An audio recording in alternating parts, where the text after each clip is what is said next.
kule kitabu kia Ufunuo sura ya 8. Nous lisons au nom du Seigneur Jésus-Christ. Na tunasoma mjina la Bwana Yesu Kristo.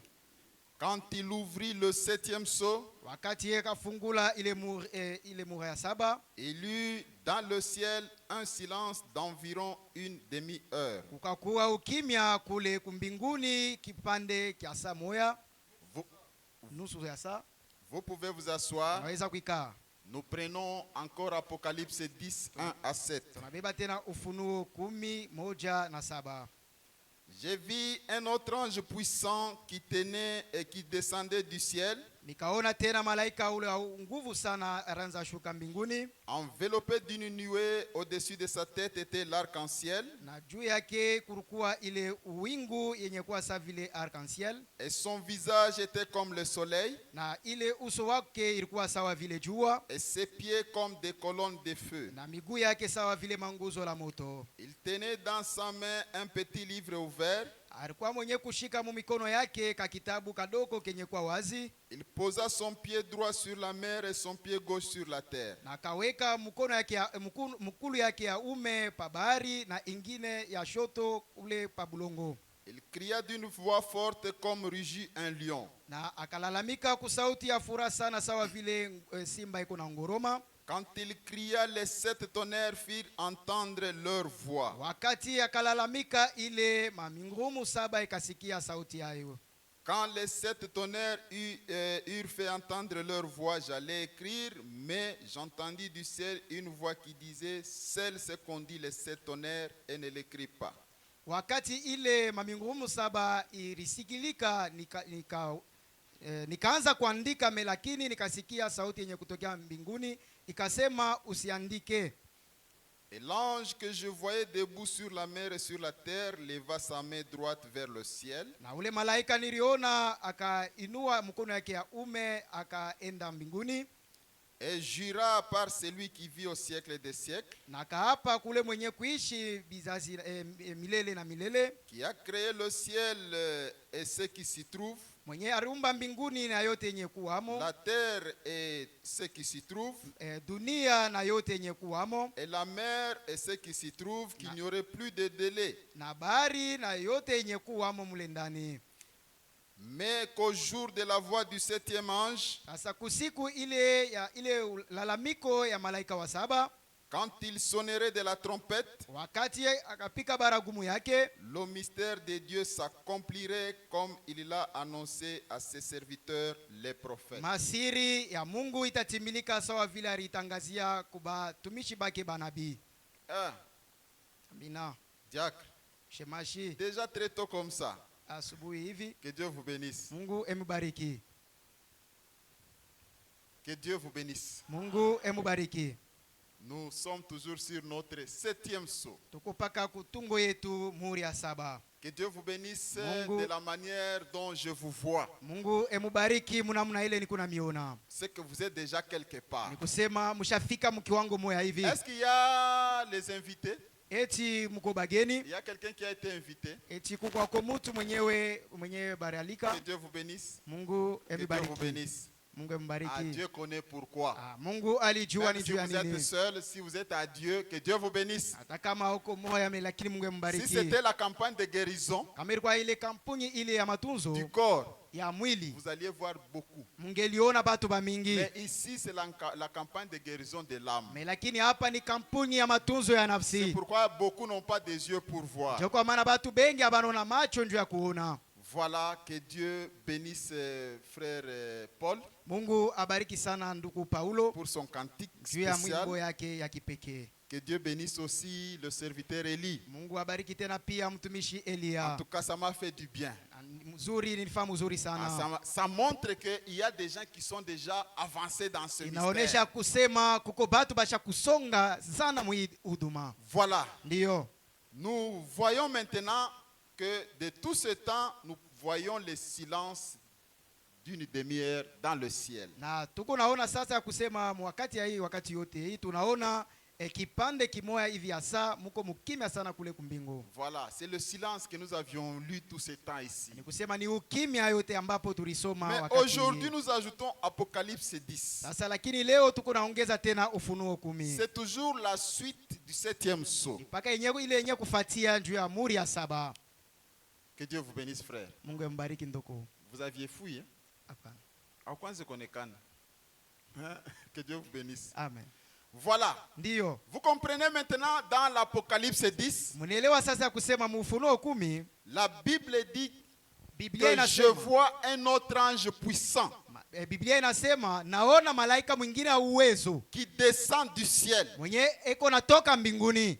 Que Dieu vous bénisse. Mungu amubariki. Un ange puissant Malaika wa nguvu descend du ciel anatoka mbinguni. enveloppé d'une nuée.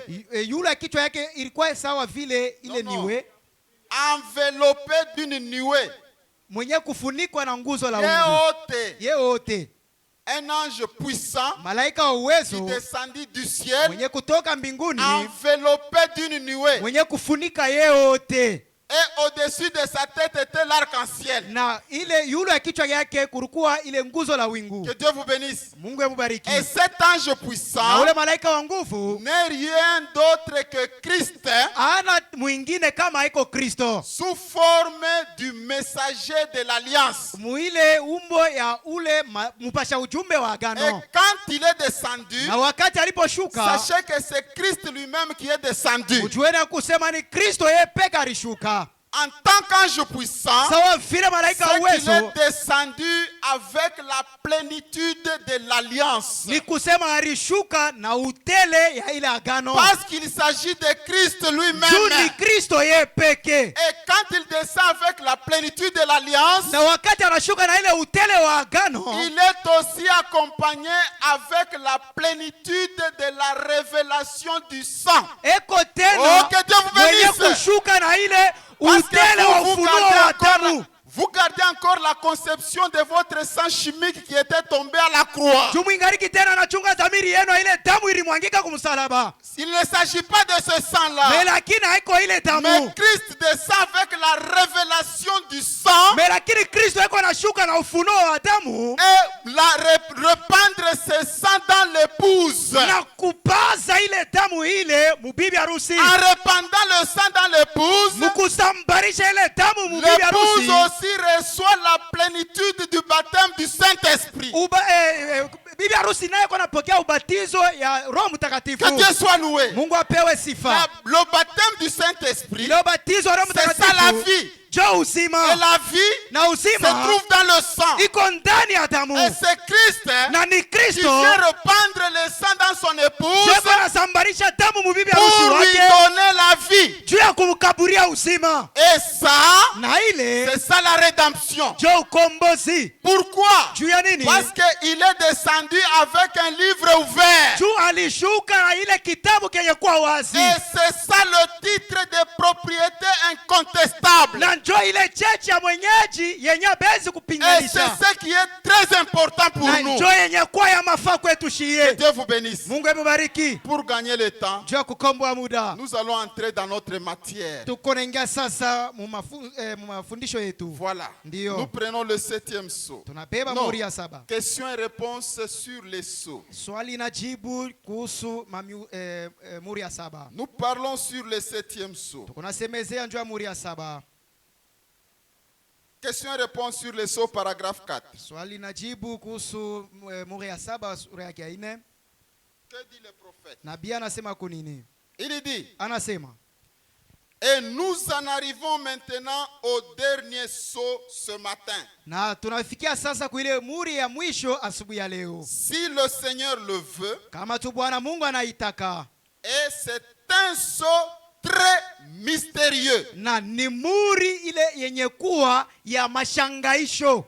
Ya masiri. masiri. Que Dieu vous bénisse. Mungu ambariki. Nous en arrivons au dernier, Tunafikia sasa kwa ya qui mwisho est le 7e sceau. yenye kuwa muri ya 7. Et c'est un sceau très mystérieux. Na ni muri ya siri.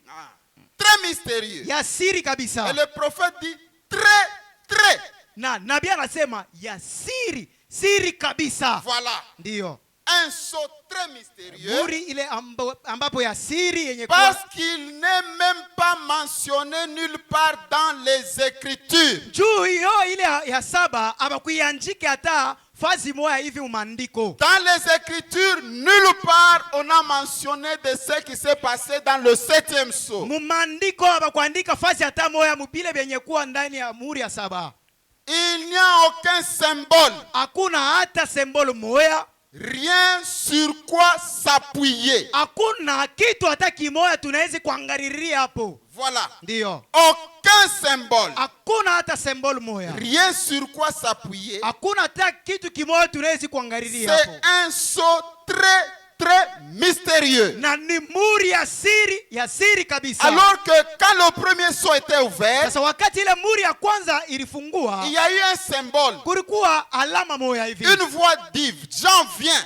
Sauti moja ikasema Yohana kuja. Et il regarda, Na akaangalia, un cheval blanc parut, akaona ule mpunda mweupe Un akaonekana. cavalier Ule mpanda farasi. qu'il est monté, Mwenye kupanda pale avec farasi un arc, na ule upinde et une yake couronne lui fut donnée. na ile taji C'était ikamupewa. un symbole. Ilikuwa ni alama. Au deuxième saut, Ile muri ya un autre pili, cheval roux, farasi mwingine tena roux, mwekundu, celui qui l'est monté, ule mwenye kupanda avait ile l'épée dans la main. alikuwa na upanga mkono C'était un yake. symbole. Ilikuwa ni Au alama. troisième saut, Kuile muri ya un tatu cheval noir, tena ule punda mwingine celui qui l'est mweusi, monté, ule alikuwa mwenye avec kupanda une balance dans sa main. alikuwa na ile balance mu mikono yake, Au kipimo. quatrième saut, Na kuile muri ya ine un cheval pâle, ule mpunda mwingine tena celui qui l'est monté, ule alikuwa kupanda il pale, s'appelait la mort, anaanza kuitwa kunjina ya kifo, et le séjour de mort na l'accompagnait. ile masiku ya kifo yote inaanza Au msindikiza. cinquième saut, Kuile muri ya tano il voit les âmes sous l'autel. akaona manafsi chuye kuile kumazabahu. Au sixième saut, Kuile muri ya il sita voit les étoiles tomber du ciel, akaona ile manyote et ya il y eut kuanguka un grand mbinguni,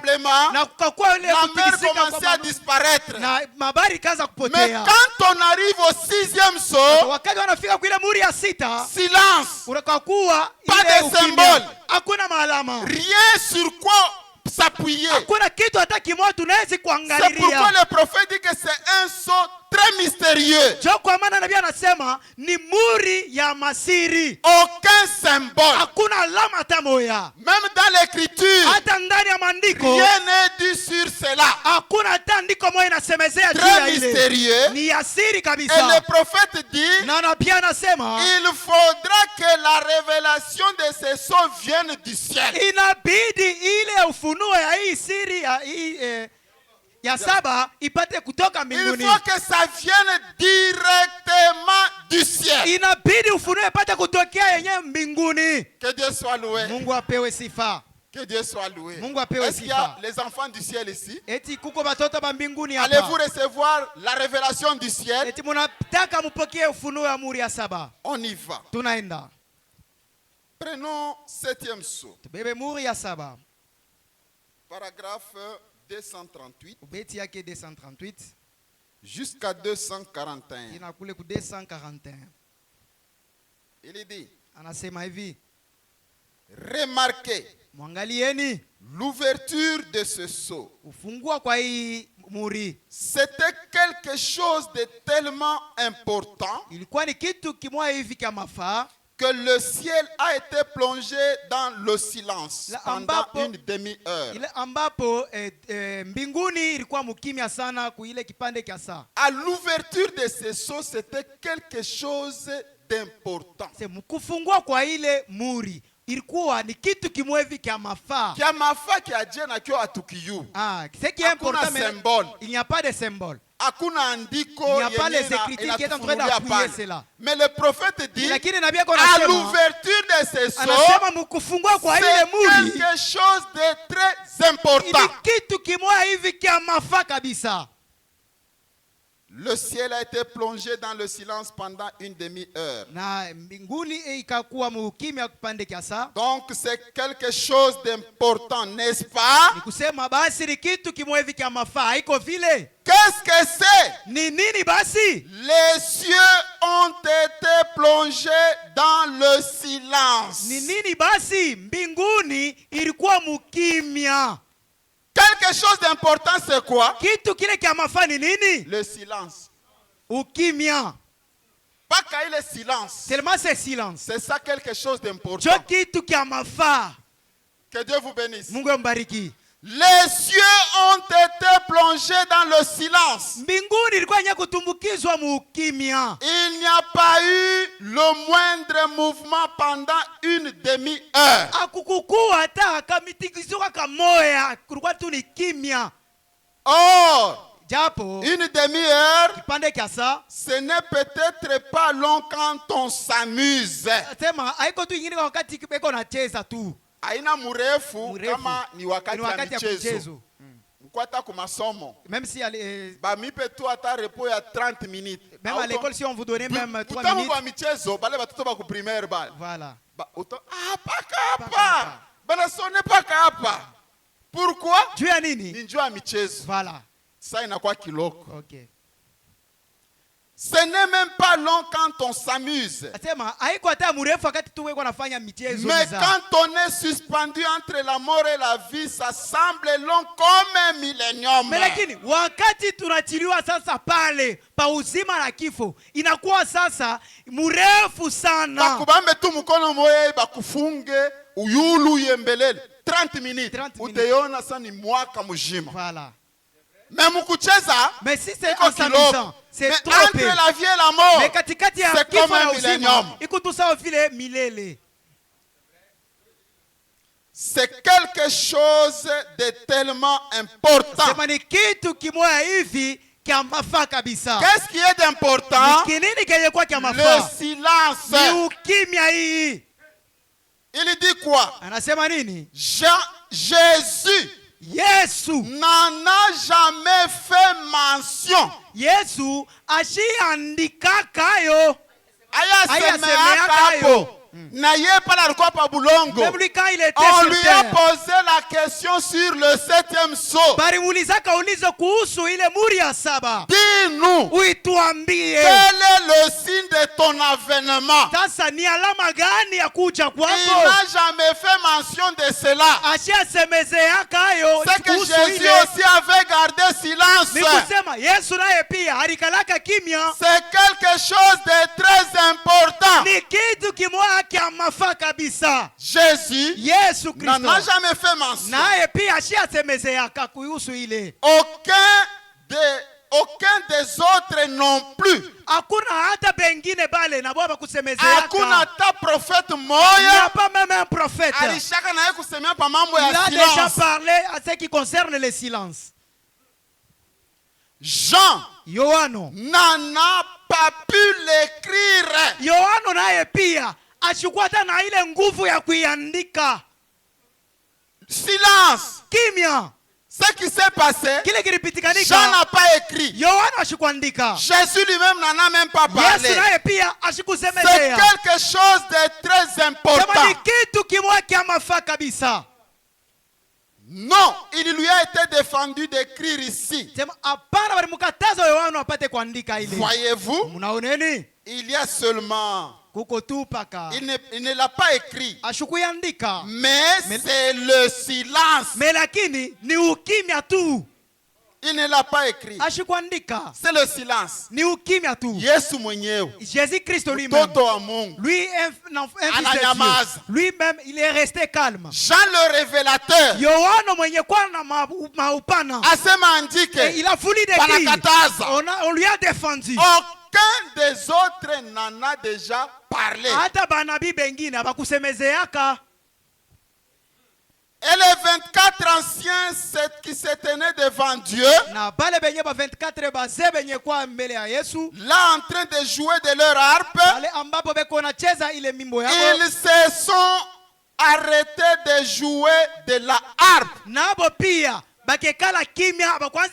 kupika ile manzenze yabo. Les 24 anciens, Bale ba 24 anciens. c'était comme les instrumentalistes, Ilikuwa sawa vile aba bapika les nzenze. drumistes, Bale ba kupika les drum. guitaristes, Bale benye kupika kida. celui qui joue à la synthé, Bale beko napika celui sente. qui joue au tam-tam. Benye kupika mangoma. C'était le rôle des 24 Ate anciens. ilikuwa ndio kazi ya bale Et wazee. aussi, Nabo pia. pendant cette demi-heure de silence, Nabo pia muki ile kipande kia ils saa. ont arrêté de jouer à la harpe. Na bakaacha nabo pia kupika ile manzenze yabo. Les anges Bamalaika. ont cessé leur chant dans le ciel. Na bamalaika pia bakacha kuimba mamimbo yabo mbinguni. Pensez-y. Ate mufikiri mbele. Mufikiri pa ile mambo. Muwazie ko mbele juu ya ile mambo. Jésus n'a rien dit. Yesu ashikusema. Jean n'a pas écrit. Yohano Les ashikuandika. 24 anciens ont Na bale arrêté leur harpe. 24 nabo pia bakacha kupika manzenze Les yabo. anges ont cessé de chanter. Bamalaika bakacha kuimba. Les saints chérubins Na bale bamaterubi. et les séraphins Na bale baserafin. qu'Esaïe avait vu dans le temple Bale ambapo Isaya alionaka muhekalu. avec dans le temple Muhekalu. avec 3 paires d'ailes. Na Mabawa mabawa tatu. sita. Mabawa 3 paires. sita.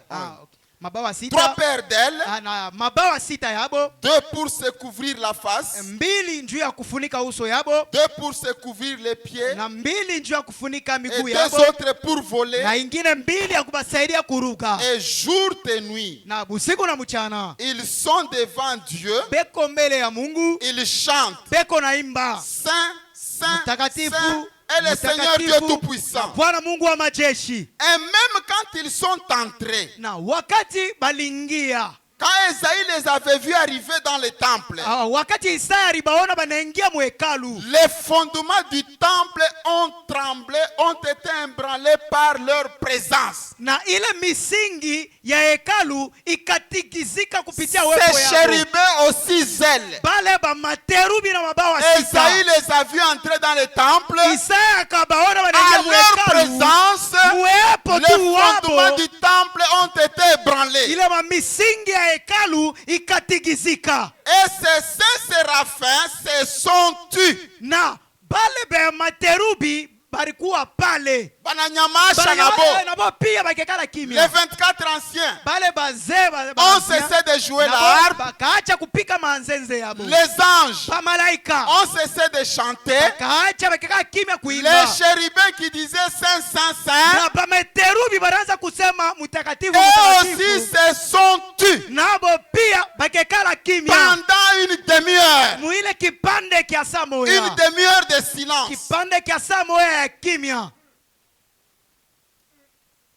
Écoutez, Musikieni. ils se sont, il dit, Anasema ils se sont tus. nabo pia bakekala kimya. Pas d'ange qui chantait, Anasema hakuna hata mtu mwaraza kuimba. Malaika. Malaika hata mwaraza kuimba. pas de louange, Hakuna mamimbo ya kusifu. pas de service à l'autel, Hakuna makazi kumimbali. plus rien. Hakuna kitu hata kimoya. Il y a eu un silence, Kukakuwa tu ni ukimya. plongé dans le silence, Sema benye kutumbukizwa tu mukimya. un silence de mort dans le ciel pendant une demi-heure. Sema ukimya moya hivi sawa vile abafu mkipande kimoya kia saa mbinguni. Suivez. Mufuateni. Toute l'armée du ciel a gardé silence pendant cette demi-heure. Jeshi lote za mbinguni nabo pia bakekala kimya mwile kipande kia saa. Zambi wa Bilwilu. Oh Mungu wa majeshi. L'Éternel des armées. Bwana wa majeshi. Toute l'armée du ciel Ile jeshi yote ya a mbinguni gardé silence nayo pia ikekala kimya pendant cette demi-heure. mwile kipande kia saa. Qu'est-ce qui s'est Ni passé? kitu karikiripitikanika. Alors que Sasa basi ce mystère du 7e sceau du livre de la rédemption a été ouvert. ile siri ya ukombozi ya ile muri ya saba ilifungulika. Pendant qu'ils ont tous gardé silence, Wakati bote barikala kimya, le mystère du 7e sceau du livre de rédemption était ouvert. siri ya muri ya saba ya ile ukombozi C'est kaonekanika. quelque chose d'important. Ni kitu kimoja hivi kya Ce mafaa. silence-là, Ile ukimya, c'est important. ile ukimya ni ya mafaa kabisa. Pendant ce silence, Mwile ukimya, le mystère du 7e sceau était ouvert. ile siri ya muri ya 7 ilifungua. Il dit quoi? Anasema nini? Qu'il est ouvert. Anasema ikafunguliwa.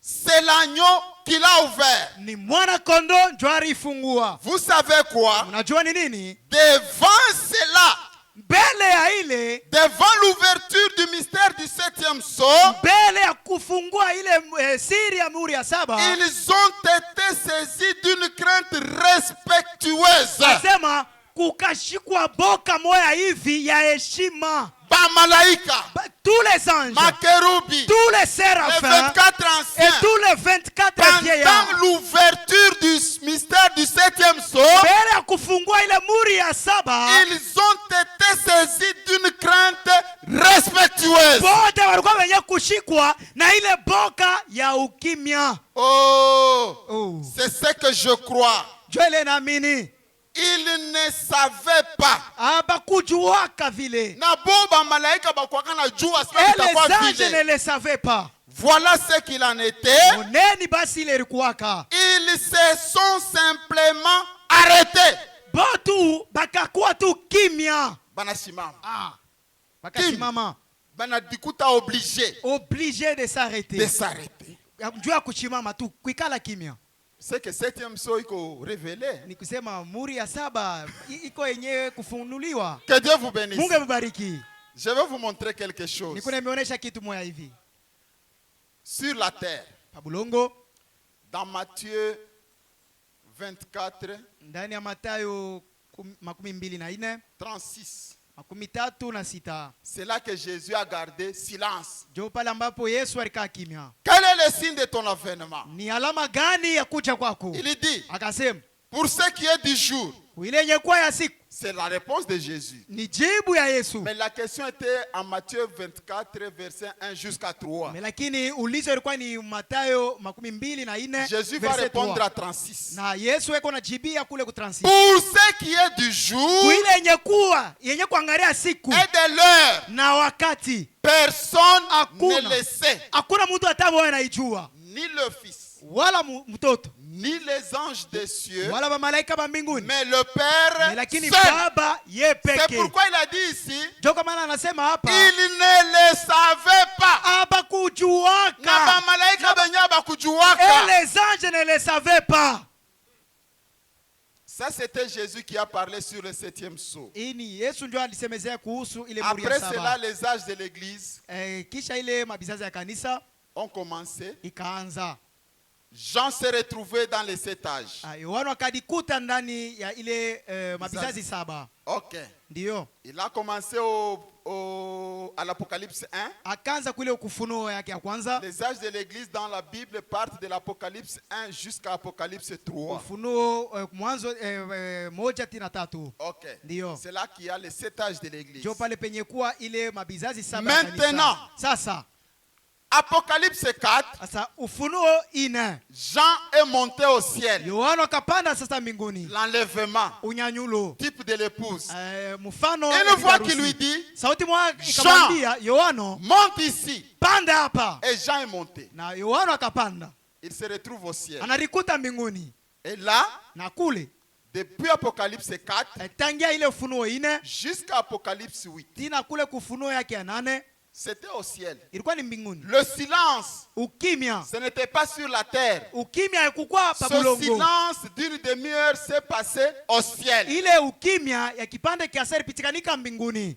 Maintenant, Sasa on voit après ça, bakaona sasa kisha ile Apocalypse 10, ufunuo 10 sur la terre. pa bulongo. Vous comprenez? Mnaelewa Un sasa? ange puissant qui descend du ciel. Malaika wa uwezo wa nguvu sana anatoka tokea Ici, mbinguni. c'est Jean qui était allé au ciel. Hapa paine ni Yohana ndio alipanda kwenda mbinguni. Maintenant, l'ange descend du ciel Sasa hapa ni malaika iko nashuka kutokea sur mbinguni. la terre. Iko nashuka pa bulongo. Maintenant ici, Sasa hapa cet ange va nous donner la révélation du silence. hapa malaika iko natukaburia sasa ile ufunuo ya ile ukimya. Parce que les 7 tonnerres ont déjà grondé. Juu ile miungurumu 7 isha kusikilika. Que Dieu vous bénisse. Mungu ambariki.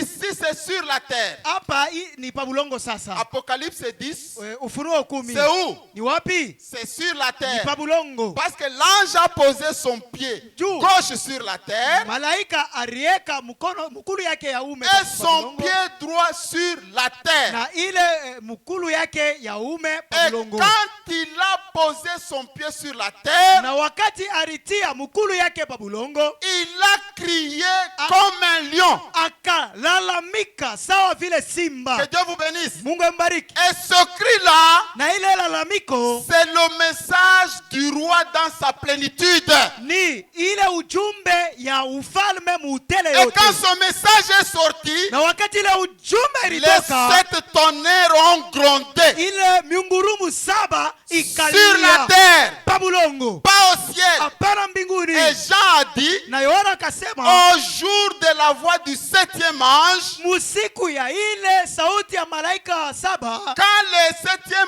ange sonnerait de la trompette, wakati ule malaika wa 7 atapiga baragumu, le mystère de Dieu serait mené à terme. sasa masiri yote ya Mungu Et itatimilika il n'y aurait plus de temps. na hakustakuwa tena mamiakati. C'est que quand le 7e l'ange puissant pose ses pieds sur la terre, Sasa wakati ule malaika wa uwezo akaweka mkulu yake hapa bulongo, il trouve l'ange de Malachie 4 sur la terre, eko nakuta ule malaika wa kizazi kia 7 pa bulongo, le 7e ange. ule malaika wa 7. Et dès que le 7e ange sonne la trompette, Wakati ule malaika wa 7 il anapiga n'y a plus baragumu, encore le temps à attendre pour la révélation de ce mystère. hakustakuwa tena wakati ya kuchunga juu ya babate kufunua C'est que ile c'est siri. déjà fini. Ni kusema kusha Le malizika. mystère de Dieu doit s'accomplir. Ile masiri yote ya Mungu inapasha kutimilika. Vous y êtes. Muko pale. Si je suis rapide, vous me faites signe. Kama niko haraka haraka mnanyambia. Apocalypse, livre des symboles. Ile ufunuo ile kitabu kia malama. Paragraphe 62. Ubeti yake 62. Il dit ceci. Anasema hivi. Et le monde gémit. Na dunia iko na ukua. Il attend aujourd'hui. Na iko na ngoja leo. Les gens ne connaissent pas le mystère de Dieu. Batu abajue siri ya Mungu. Pourquoi? Juu ya nini? Ils n'ont pas été enseignés sur le mystère de Dieu. Abakufundishwa kuhusu ile masiri ya Mungu. Hata kama unapenda kupata révélation, Même si tu veux avoir la il révélation, faudra kukuye enseignement. il te faut avoir de l'enseignement Il par rapport à faudra ça. qu'il y ait un prédicateur qui parle sur la chose. Inabidi kukuwa mhubiri apate kusemezea kuhusu ile mambo. Hautalamuka tout sans prédicateur ou upate révélation unalanda bongo. Tu ne peux pas seulement te réveiller et avoir la révélation. Comment entendront-ils s'il n'y a pas quelqu'un qui prêche?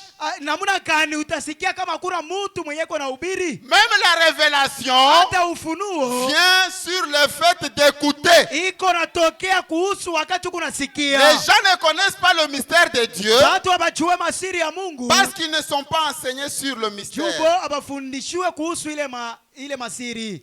La seule chose sur laquelle ils ont été enseignés, Kitu tu kimoja kila ambapo balikuwa benye kufundishiwa c'est adhérer à l'église. ni kujiunga tu kukanisa. Wewe kwetu mambo wa église. Viens seulement soit Jo membre de kitu kile l'église. banafundishiwa. Jo mambo ile. Mettez votre nom sur le registre. Ano muweke jina yenu kuili list yetu. Soyez un brave garçon. Ukuwe kijana wa udari.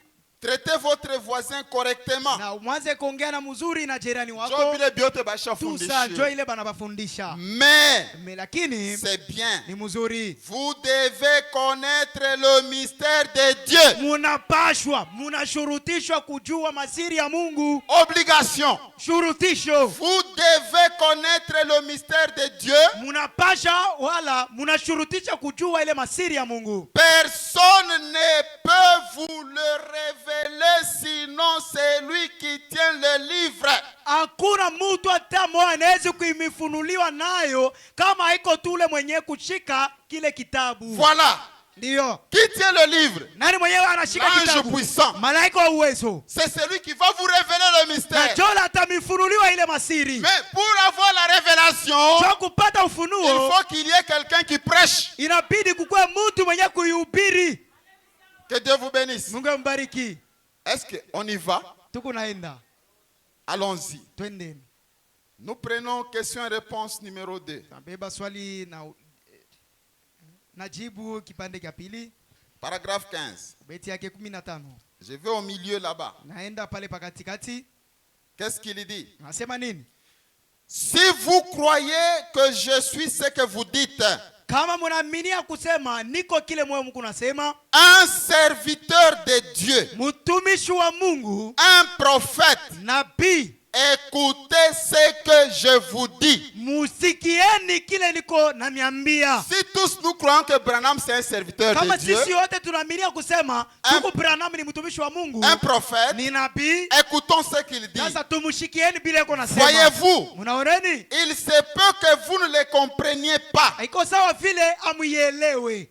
Hata kama tunahubiri aubielewe. Même si on prêchait, même C'est si on ne possible. comprend pas. Iko inawezekana. Si c'est le cas, Kama iko vile, alors faites simplement ce que je vous dis de faire. sasa mfanyeni tu kile kunaniambia mpate kufanya. Kama binafikia weye auelewe. Si c'est le cas, ça arrive que toi tu n'arrives pas à comprendre. Weye fanya paka vile mimi nimeonyesha mfanye. Toi faites seulement ce que je vous demande de faire. Dieu me tiendra pour responsable de ce que je dis. Na Mungu yeye atanibeba sawa mwenye mambo muhimu niko nasema. Pas moi responsable, Hapana mie mwenye mais mambo. le prophète que nous lisons, Mais lakini nabii tuko il nasoma est responsable de ses propos. atakuwa mwenye mambo kuhusu ile Parce maneno. que ici nous répétons le message. Juu hapa tuko narudishia tu ujumbe. Si vous ne comprenez pas, Kama muielewe, croyez ça comme cela. moneni hiyo paka Ce n'est vile. pas vous qui serez jugé. Haiko mwe njo Le mtahukumiwa. responsable de ce message, c'est William Marion Branham. Mais lakini mwenye kuwa mwenye mambo ni ndugu William Marion Branham. Ok. Ndio.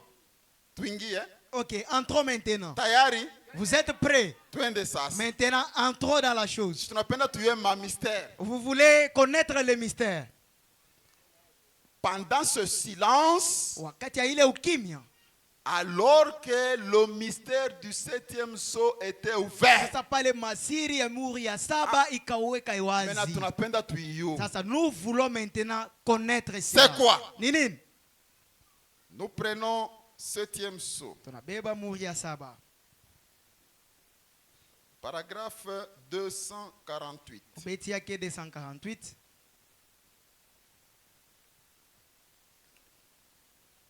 « 248. Écoutez ce que dit le prophète. Mshikieni kile nabii anasema. Il dit, Anasema hivi. et maintenant, Na sasa basi, aussi sûr que je suis sur l'estrade ce matin, na hakikisho yote mwenye kuwa na hodari paifazi. sawa vile mimi nahakikishiwa mi Branham Comme moi j'ai la conviction ya kwamba hii asubuhi niko que kumimbari, ce matin je suis du haut de la chair. n'est-ce pas? Haiko vile. Aussi sûr que Branham était à la chair ce jour-là, Kama vile niko na hakikisho na hodari yote niko yula mimbari asubuhi ya leo. j'ai reçu la révélation Nilipokea ufunuo. qui a révélé que ça se passe en 3 points. Yenye Alléluia! ilifunua kusema iko napitikanika mu vipande tatu. Aussi sûr que je suis sur la chair ce matin, Na hakikisho yote ya kusema niko yule mimbari asubuhi ya leo. je suis sûr Niko na que j'ai hakikisho reçu la révélation ya kusema nilipokea ufunuo. de ce qui s'est passé dans le silence. Muya bila bila kupitikanika wakati ya J'ai ukimya. reçu que la révélation se passe en 3 points. Nilipokea ufunuo ya kusema iko napitikanika Oh, merci, vipande Seigneur. tatu. Merci Seigneur. Aksanti Bwana. Merci Seigneur. Aksanti Bwana. La révélation de ce mystère ufunuo ya hii siri se passe en 3 points. iko napitikanika mu vipande tatu. Le mystère c'est quoi? Siri ni nini? Le silence. Ni ukimya. Quelque chose de très important. Kitu moja hivi kia mafa. Maintenant, j'ai reçu que la révélation se passe en 3 points. Sasa nilipokea ufunuo ya kusema iko napitikanika mu vipande tatu. Écoutez. Musikieni.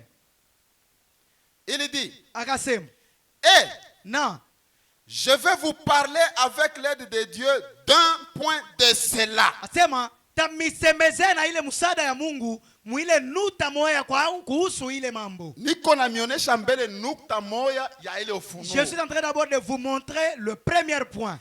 Et alors, Sasa voyons cela d'abord. na toneni ko ile basi. Voici la révélation. Moneni basi ufunuo.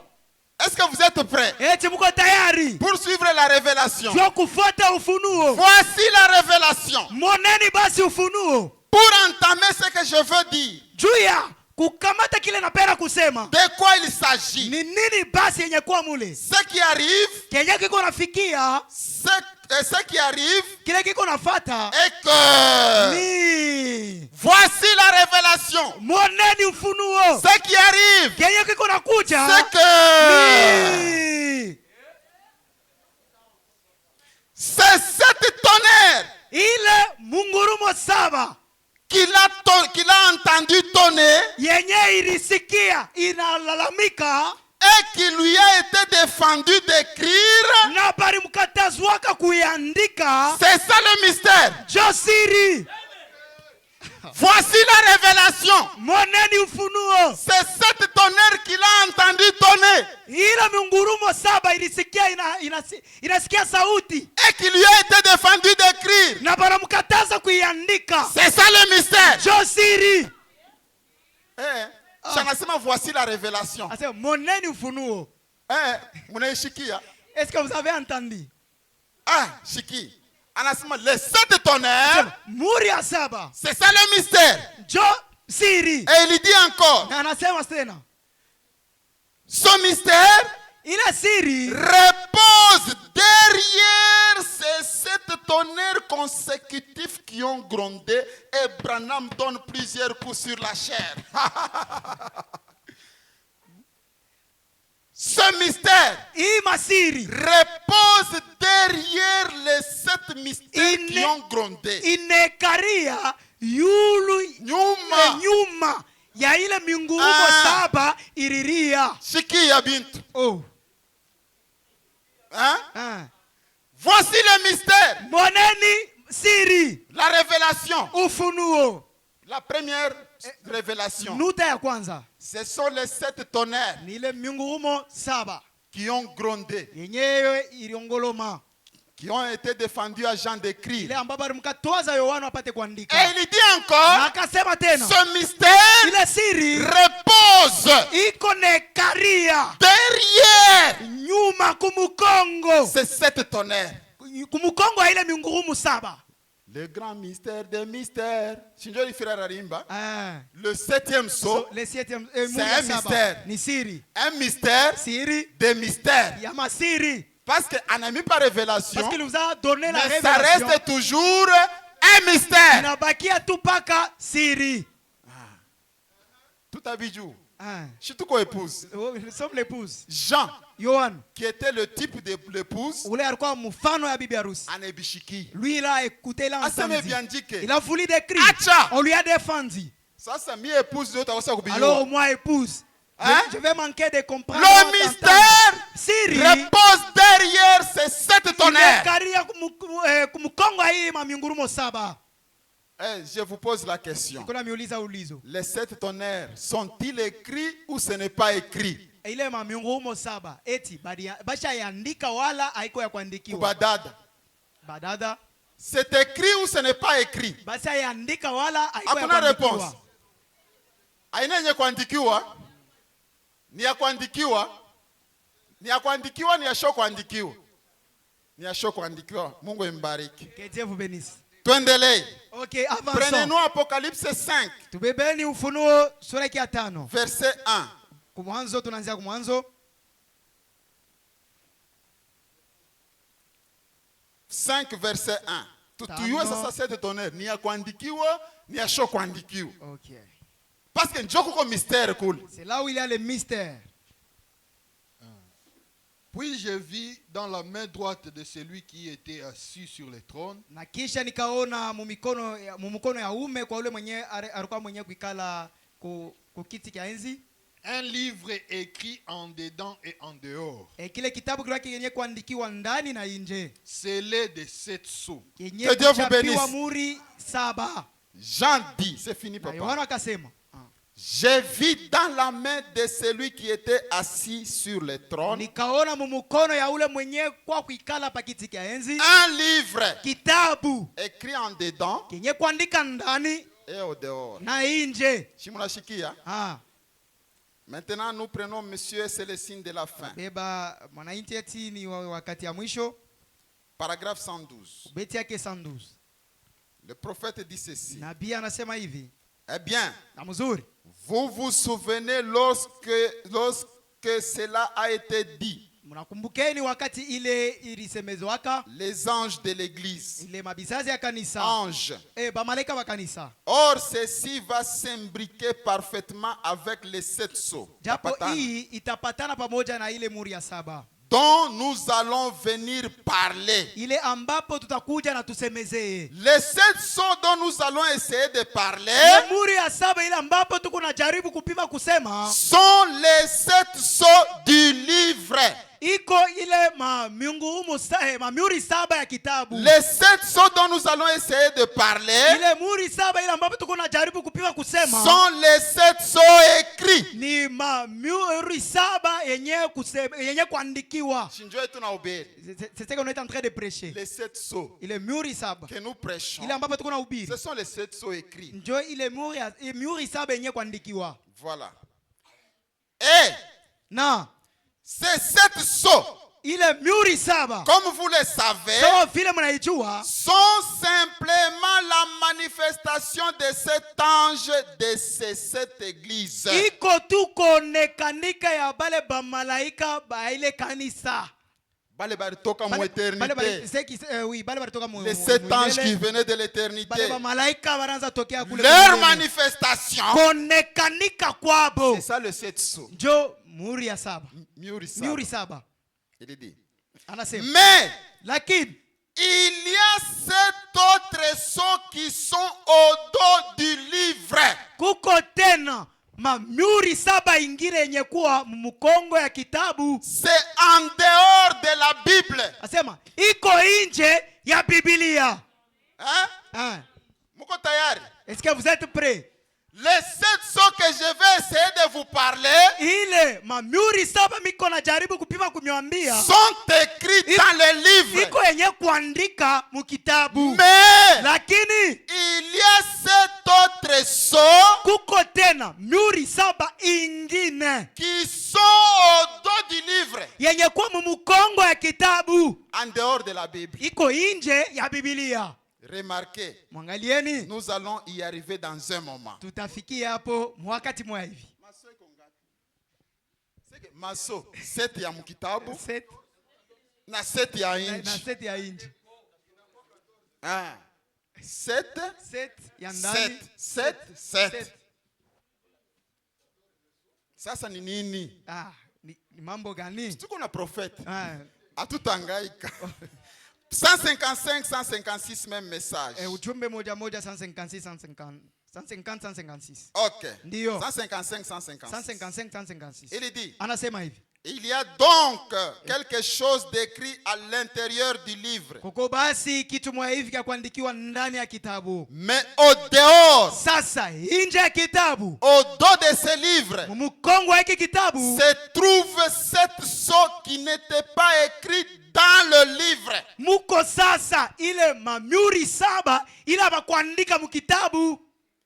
Or, japo c'est Jean le révélateur qui parlait. ni Yohana mwenye konasema. J'en ai vu mon Apocalypse 5. Anaisema Ufunuo 5. Un livre écrit en dedans et en dehors. Kitabu kenye kuandika ndani na nje. Maintenant, souvenez-vous, Sasa mukumbukeni, ce n'est pas écrit dans le livre. abayandike ndani ya kitabu. Ce qui se trouve au dos. Ile yenye kuwa mumukongo ya Ce n'est kitabu. pas écrit dans le livre. Ayandikwe ndani ya kitabu. Mais Lakini au jour de la voix du septième ange, lakini musiku ya sauti ya baragumu ya malaika wa 7, tout ce mystère qui est à l'intérieur ile masiri yote yenye kuwa ndani s'accomplirait. itatimilika.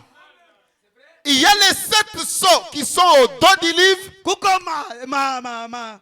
mamiuri 7 yenye kuwa mumukongo ya Mais kitabu. au jour de la voix du septième ange, Lakini musiku ya ile baraguma lio baraguma malaika wa ce qui 7, est écrit à l'intérieur s'accomplirait. ile yenye kuandikwa ndani ya kitabu itatimilika. Il devait être résolu en ce jour. Acha ibidi basi ipate kutimilika mwile siku ile. Et maintenant, Na basi sasa, voyez-vous ce que je vais dire? naoneni basi kile napenda kusema. Mais suivez-vous? Lakini eti mko unanifuata? Le jour de la voix du septième ange, Ile siku ya sauti ya malaika wa 7, quand il sonnerait de la trompette, wakati atapiga baragumu, ce mystère qui est écrit à l'intérieur s'accomplirait. ile masiri yenye kuandika ndani ya kitabu itatimilika. C'est alors en ce moment-là Sio pale basi mwile wakati que les 7 voix d'Apocalypse 10 seraient révélées. ile basi Masauti. masauti 7 ya Ufunuo itatimilika. Vous comprenez? Mnasikia? Quand ce mystère s'accomplit, Wakati hivi masiri les inatimilika, 7 voix d'Apocalypse qui sont quoi? ile masauti 7 ya Ufunuo yenye kuwa nini? N'est-ce pas on avait lu Les 7 voix. ma tonnerre. Hein? Ma tonnerre. Ndio ma tonnerre. Les 7 voix d'Apocalypse s'accompliraient.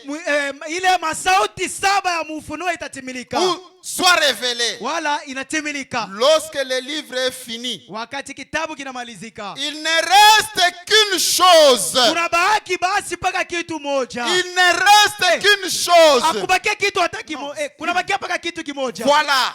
Ce sont les 7 mystérieuses voix de tonnerre Ni ile sasa masauti ya siri ya miungurumo qui étaient écrites au dos du livre. yenyewe bariandikaka mumukongo ya Amen. kitabu.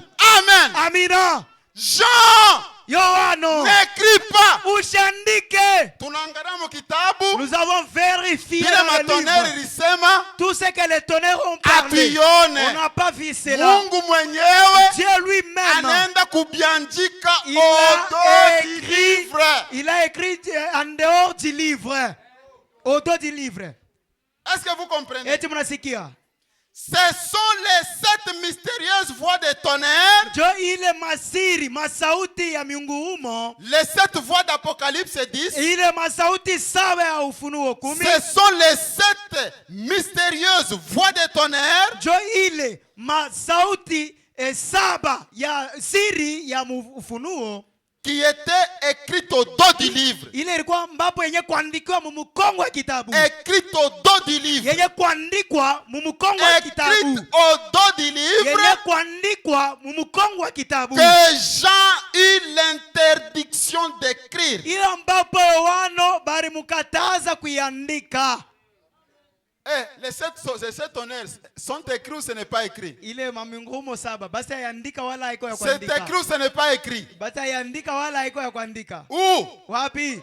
Au dos du livre. Mumukongo C'est ya que kitabu. si Ni kusema nous sommes face tuko au mbele, mystère de la parole écrite. tuko mbele ya ile neno siri ya Siri. neno ya yenye kuonekanika. Ya neno yenye kuandikiwa. Tuko mbele ya siri ya neno yenye kuandikiwa. Parce que c'est derrière cela que repose le mystère. Juu ni mkongo wa ile ndio mwenye kuwa sasa masiri. Les 7 tonnerres sont écrits. Ile miungurumo 7 basi andika. Où? Wapi? Au dos du livre. Mkongo ya kitabu. C'est ça. Jo vile. Shinjo premier mystère. Ndio siri ya kwanza. Voici la révélation. Moneni ufunuo. 7 tonnerres. Ni ngurumo saba. Mais il n'a toujours mystère. Mais inabakia paka, c'est resté toujours Il mystère. n'a mystère. Oui. Jusque là. Tina hapa sasa. Tuulize asema ile masauti ilisema nini? Nini? Kuko wa kufasiri. Hakuna. C'est un mystère. Ni siri.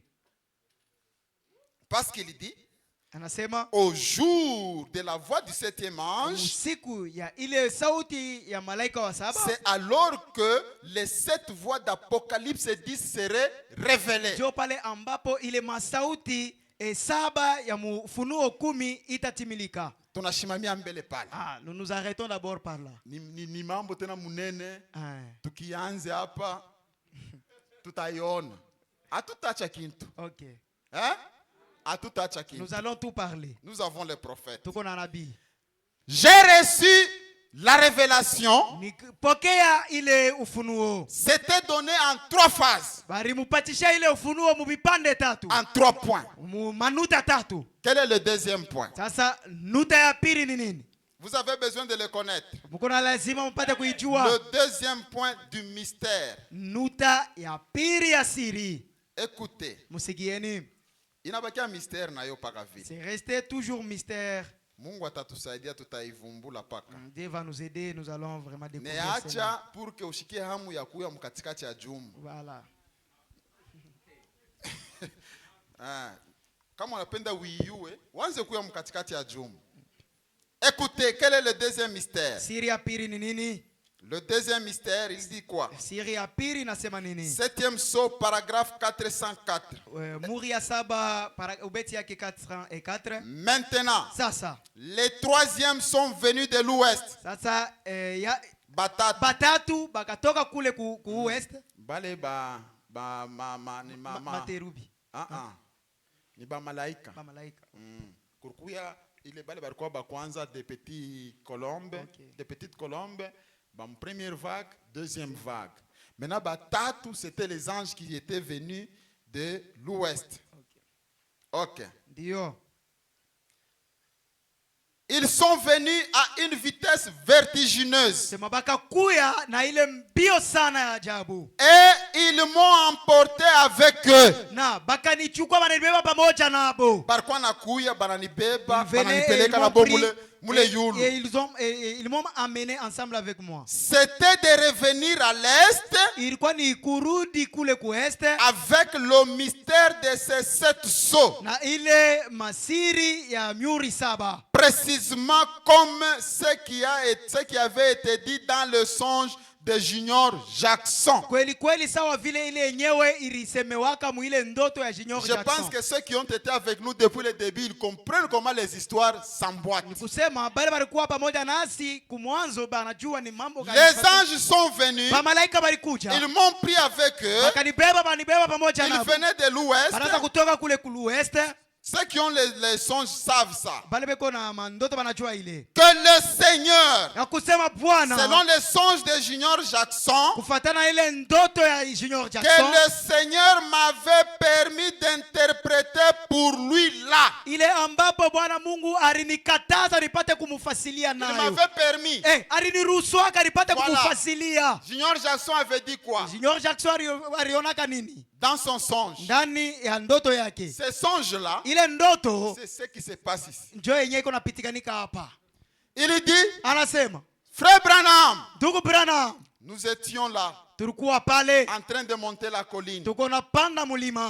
L'eau qui coulait avait raviné la terre et a laissé sur les rochers quelque chose d'écrit. Et nous étions avec les frères de Georgie et ceux d'ailleurs. Et toi, Branham, tu interprétais le mystère qui était écrit sur ces rochers. C'était la première étape. Comme ici aussi, c'est la première étape. Vous comprenez? Première étape. Maintenant, la deuxième étape, c'est quoi?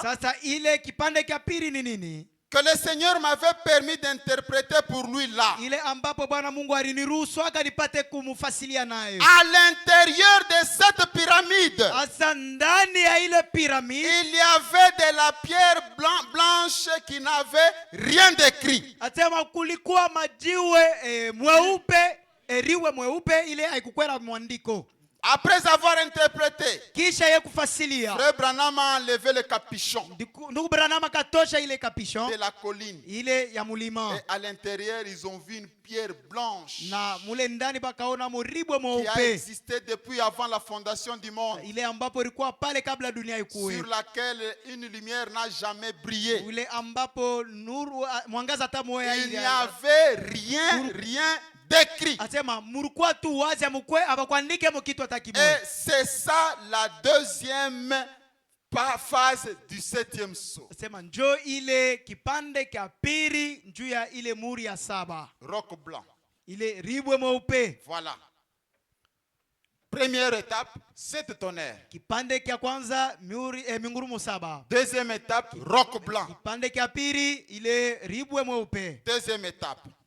Kipande Selon kia les pili, songes de Junior Jackson. kufuatana na ndoto ya ule Junior C'est Jackson. pourquoi Branham avait interdit de l'interpréter. Ndio kwa maana Branham bari mukataza pate Lui, Branham avait interdit aux gens d'interpréter les songes de Junior Jackson. Sasa pate wapate kufasilia ile ndoto ya Junior Jackson.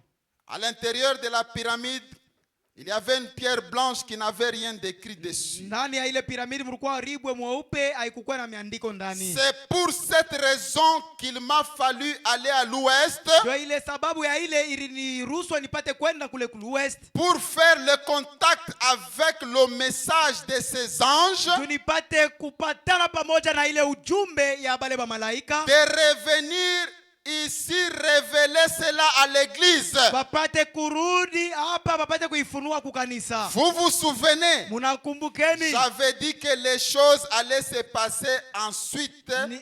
Les choses allaient se passer. Nilisemaka kusema bitu vilipasha kupitikanika. Ensuite, ce serait ici à l'église. Na kisha itakuwa ni hapa pa kanisa. Maintenant, quand ils étaient là autour du roc blanc, Wakati balikuwa pale kando kando ile ribwe mweupe, il avait fallu à frère Branham de se diriger vers l'ouest ilimpashaka ndugu Branham apate kwenda kule west pour aller rencontrer le message de ces anges. juu apate kukutana na ile ujumbe ya bale ba malaika. Troisième étape du mystère. Ile kipande ka tatu kia ile siri. Le roc blanc Ile ribwe qui mweupe était dans la ile pyramide, ilikuwa ndani ya piramidi, un mystère siri de la parole ya neno. non écrite. Neno yenyewe haiko yenye kuandikiwa. Hakuna kiandiko hata Donc kimoja. on a rien écrit. Mais ku mystère banaandika mekumukongo ya kitabu. Voilà. Mais hii rock blanc hapana kia kuandikiwa hata kimoja. Voilà. Pour que mi Branham nibiyue, ilipashwa nyende ku west nikakutane na ba malaika banipatie ujumbe. Voilà. Juu nirudie sasa na mimi nilete wapi? Kukanisa. Deuxième étape. Kipande ka pili. Que Dieu vous bénisse. Mungu ambariki. Je ne sais pas si vous êtes en train de me suivre. Tujue kama mko unanifuata. Et jusque là, Na tipaka pale la deuxième phase du mystère ile kipande ka pili kia siri reste encore un mystère. inabaki tena paka siri. Le 7e sceau, le grand mystère des mystères. Mwenye anatoka hapo grand mystère des mystères. Ok. Dio. Le grand mystère des mystères. Siri Yo kubwa yenyewe ni ndani ya siri. siri. Tunaanza kuingia, tunakuta tena ni paka masiri. Siri. Na yo tunaiacha. Ah. Atute expliquer. Ukuye mercredi na jeudi. Wewe mlofu. Kama unashikia vya kubishikia, ukuye. Voilà. Twende 406. 406.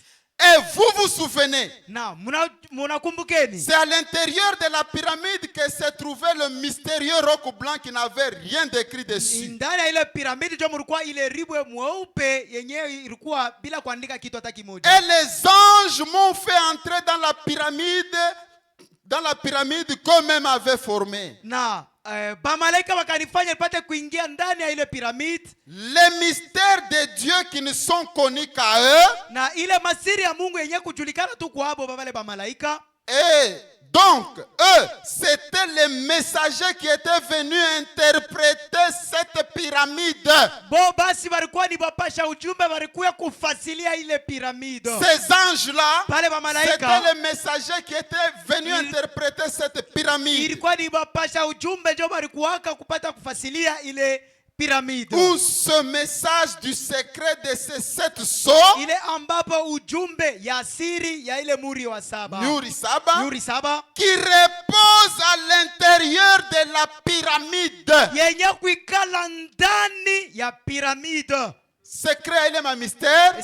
Le secret de sa Ndani ya pyramide. iko ndani ya ile piramide. Pour avoir ça, Juu ya kuipata il ile fallait que j'aille à l'ouest. il m'a fallu que j'aille niende kule ku l'ouest. Entrer en contact avec le message des anges. kupatana pamoja nipate ile ujumbe ya Parce malaika. que c'est eux qui connaissaient le mystère de Juu Dieu. ni bonjo balijuaka ile siri ya Mungu. Est-ce que vous êtes là? Eti mko pale.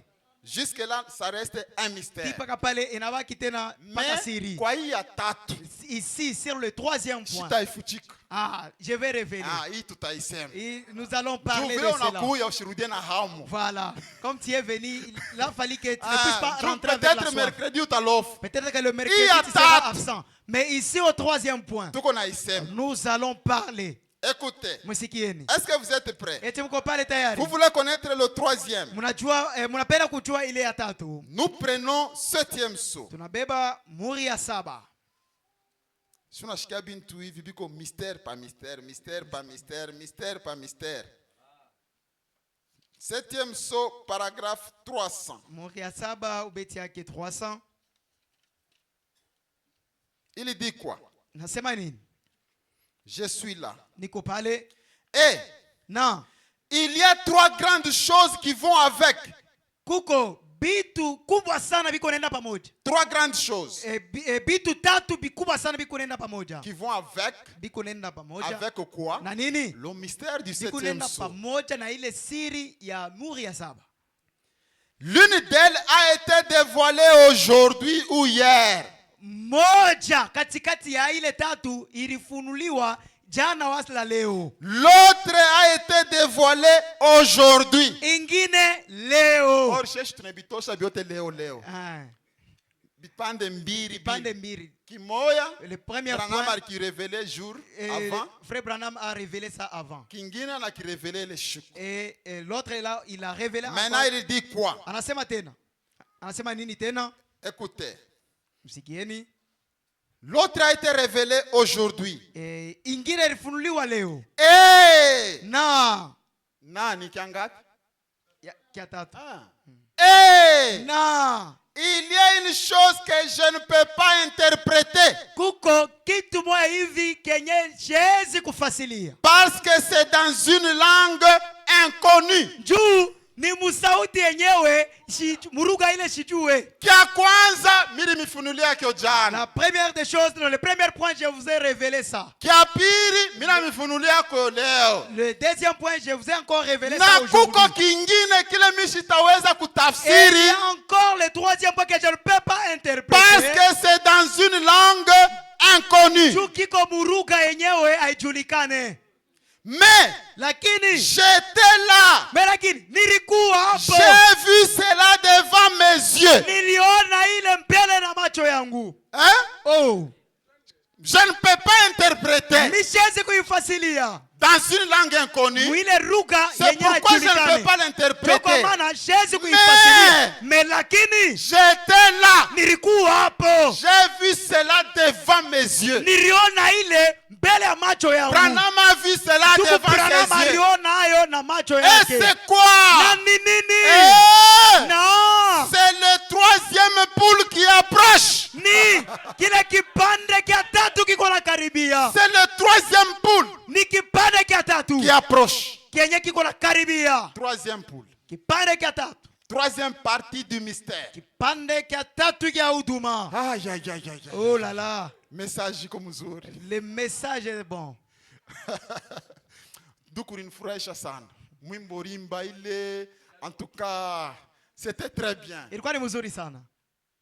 Vous comprenez les trois parties du mystère du septième sceau. Mnaelewa sasa ile C'est le kipande troisième tatu. poule qui approche. Asema ni kipande cha tatu kiko nakaribia. Frère Branham donne 3 coups sur la chair. Branham anapika mangumi tatu pa mimbali. Voilà la raison pour laquelle le ciel tout entier était silencieux. Moneni basi sababu ile ambapo mbinguni yote mzima ilikuwa kimya. Le ciel était silencieux Mbinguni ilikuwa kimya devant l'ouverture du mystère du troisième poule. mbele ya ufunuo ya ile huduma ya kipande cha tatu. Siri, pas Uduma. Siri ya tatu. Ok. Ya kipande ya tatu ya kazi. Siri ya kipande cha tatu ya kazi. Voilà. Ndio. Le ciel était plongé dans le silence. Pourquoi? Mbinguni ilikala kimya kwa ajili ya nini? Parce que le troisième poule s'accomplissait. Juu ile kipande cha tatu ilianza kutimilika. Kipande ya tatu kineni tena? Kipande cha tatu tena ni nini? Atuyekiyua. Troisième poule. Kipande cha tatu. Nana naweza kuexpliquer. Qui peut nous expliquer? Tuliexpliquer yo siku ile mu angle moya. Dans les joints du temps de la fin, nous avions dit que le troisième poule c'était l'ouverture de la parole. Pendant que les anges se taisaient, les chérubins et autres, alors que le mystère du septième sceau était ouvert. C'était quoi? Le troisième poule. Voilà la raison pour laquelle le ciel tout entier était resté silencieux.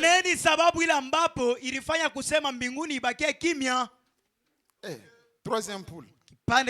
A tué. Ouverture de la parole. Asa ni parole kaniko ouvert.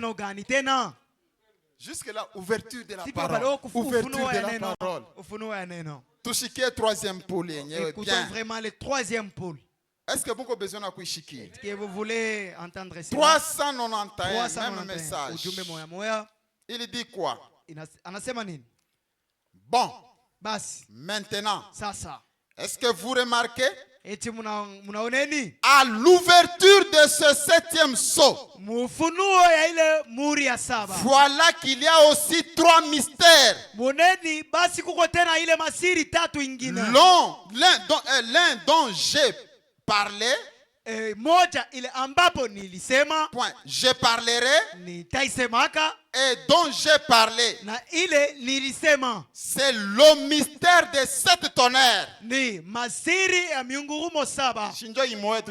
C'est ce qu'on a déjà parlé. Les 7 tonnerres dans le ciel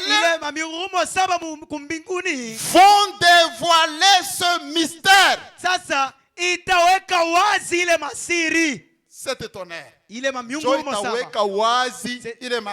Voilà. Pourquoi? Le mystère repose derrière ces 7 tonnerres. Sasa iko na chunga nini njube iweke wazi? Voilà. Chunga Ça nini? attend quoi pour que ça soit vraiment mis au clair? Il dit, les 7 tonnerres vont dévoiler ce mystère. Ça se passe juste au moment de la venue de Christ.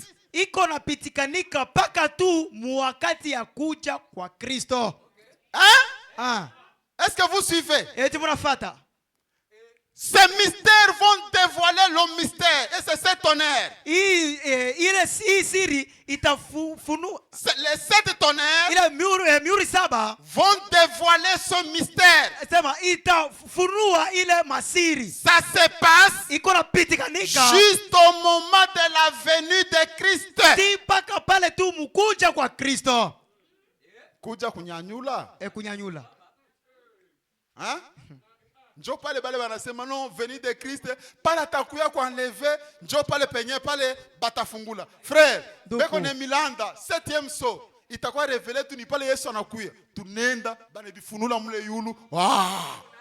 Kwa nani? Écoutez. Musikieni. Ça se passe juste au moment de la venue de Christ. Parce que Christ a dit que personne ne savait quand il viendrait.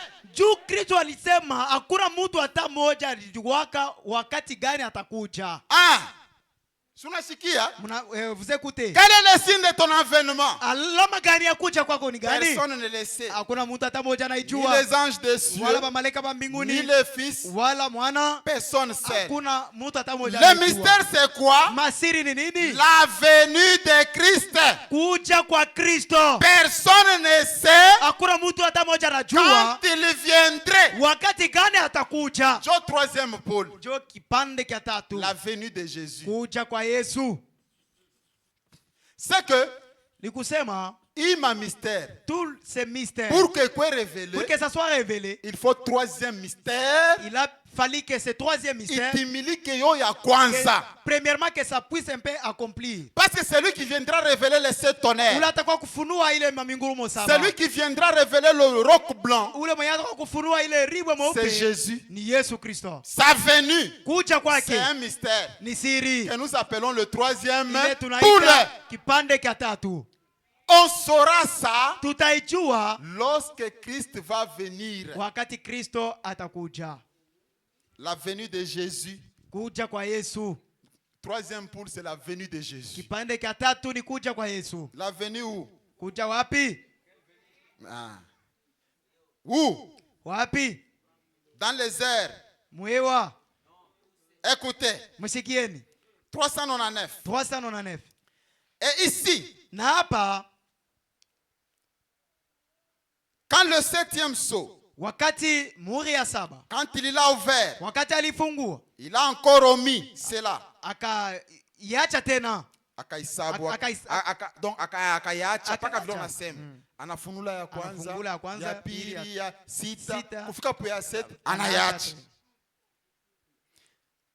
Vous voyez, Mnaoneni? par conséquent, Kusema nous voyons que c'est un mystère total. tukunaona kusema ni siri yenye mutele. Donc, l'heure où ce mystère doit être connu n'est pas encore là. Ile ambapo saa ile ambapo ile siri inapaswa kujilikanika hayafika. Donc, nous savons qu'il en est, nous savons ce qu'il en est jusque là. Mais lakini tunajua kile kenye kuwa hapo mpaka na hapa sasa. Kenye kuwako Iseki tunakijua. tunajua. Tuko mambo ya 7 tonnerres. 7 tonnerres. Tuko mambo ya roc blanc. Roc blanc. Tunayua hapi. Tunajua wewe. Mais kubiyua asema ni bintu kani atubiyue mu profondeur. Profondeur. Nini nachunga? Qu'est-ce qui attend? Il dit. Anasema. Na on connaîtra le reste.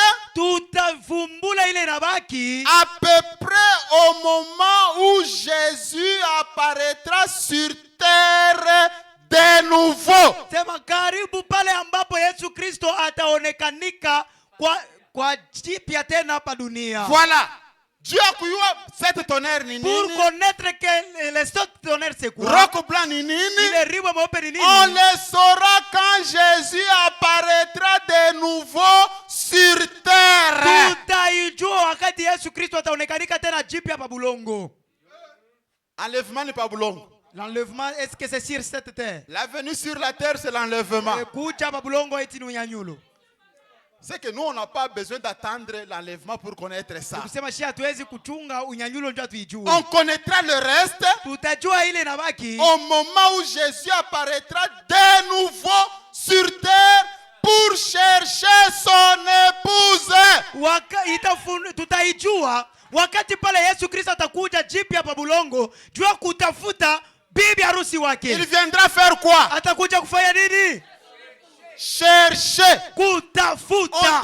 On ne dit pas qu'il viendra enlever. Abaseme atakuwa kunyanyula. Quand Jésus viendra sur terre, wakati Yesu atakuwa hapa bulongo, chercher. Kutafuta.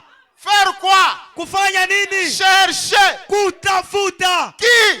Nani? L'épouse. Bibi harusi. Elle est où? Eko wapi? Dans les dénominations. Ndani ya madhehebu. Christ vient Kristo eko anakuja avec le mystère na masiri du 7e sceau, ya miuri ya saba, cherchant son épouse, kutafuta bibi harusi wake éparpillé partout dans les wenye dénominations, kusambaa fasi yote pour que madhehebu. son épouse soit rassemblée Juu ya kusema bibi harusi wake apata kwenye pour kukusanisha l'enlèvement. juu ya unyanyulo.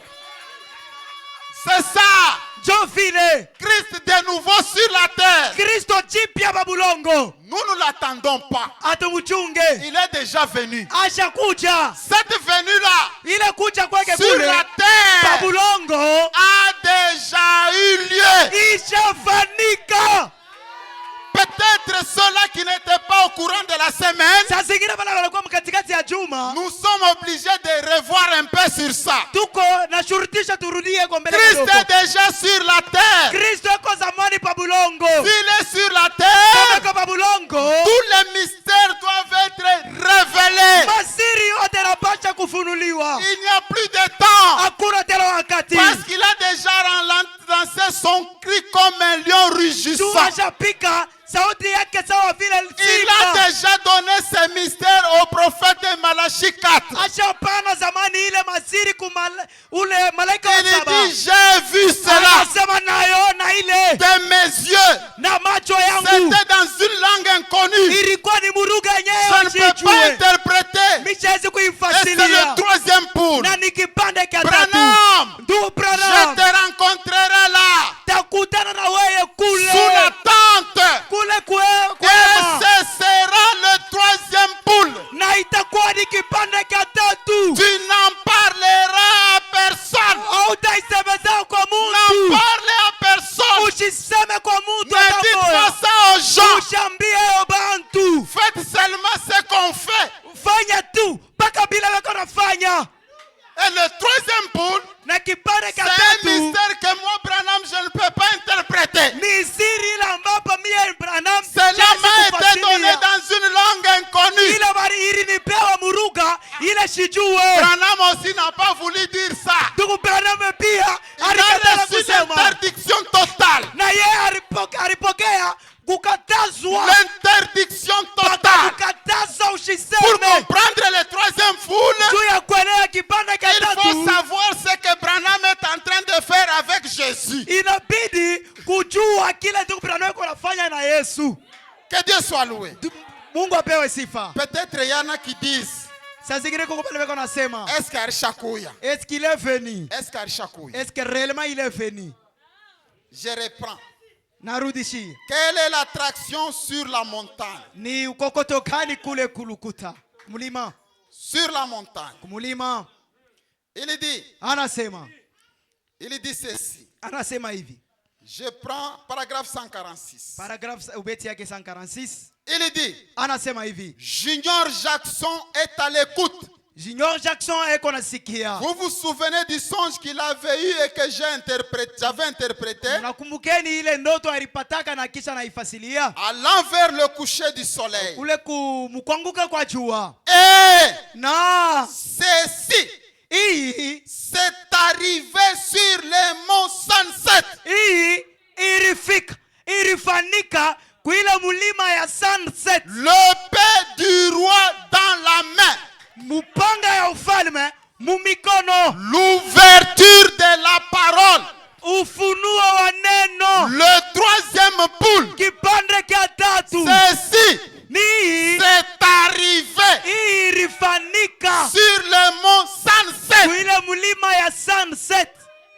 Le troisième poule c'est quoi? Kipande cha tatu ni nini? La venue du Seigneur Jésus sur la terre. Kuja kwa Bwana Yesu Kristo babulongo. Ce n'est pas la chose à attendre. Haiko kitu kya kuchunga. C'est déjà venu. Ishafanika. C'est ça le 28 février 63. Jo ile le 28 février 63. Enlevez un peu ces trucs-là, vous me les donnez. Munikaburia Ça. mbele. Okay. Écoutez, Msikieni. qu'est-ce qu'il dit? Anasema nini? Il dit, Anasema c'est le temps du soir, ni wakati ya magharibi. le temps du coucher du soleil. Wakati ya kuanguka kwa jua. Le message du coucher du soleil. Ujumbe ya kuanguka kwa Au jua. déclin de l'histoire. Mukufungula na kwa Au kufunga kicho. déclin de la prophétie qui s'accomplit. Kumwisho sasa ya unabii kwa natimilika. Et il y aura de la lumière au temps du soir sur le mont Sunset. Na kutakuwa manuru kule kumlima Sunset kule kumwisho magharibi. Dans la forêt Colorado. Kule kunuru ya Colorado. Voilà. Ndio. À 64 km. 64 km. Allez consulter la carte. Mwendeni mwangalie Et ile voyez carte. si c'est bien Na là. muoneni kama iko Le vile. pic 107. Ile piki ya sunset. C'est exactement là que c'est arrivé. Nasema njo kweli kweli kule ilifanika. Je ne le savais pas. Je ne l'avais pas su avant l'autre jour. Nasema sikuijuaga mzuri mbele ya ile siku Sikujue Je ya kusema Yesu alishuka ile ne siku. le savais pas autre jour Même kama moi, Branham, je ne le savais pas.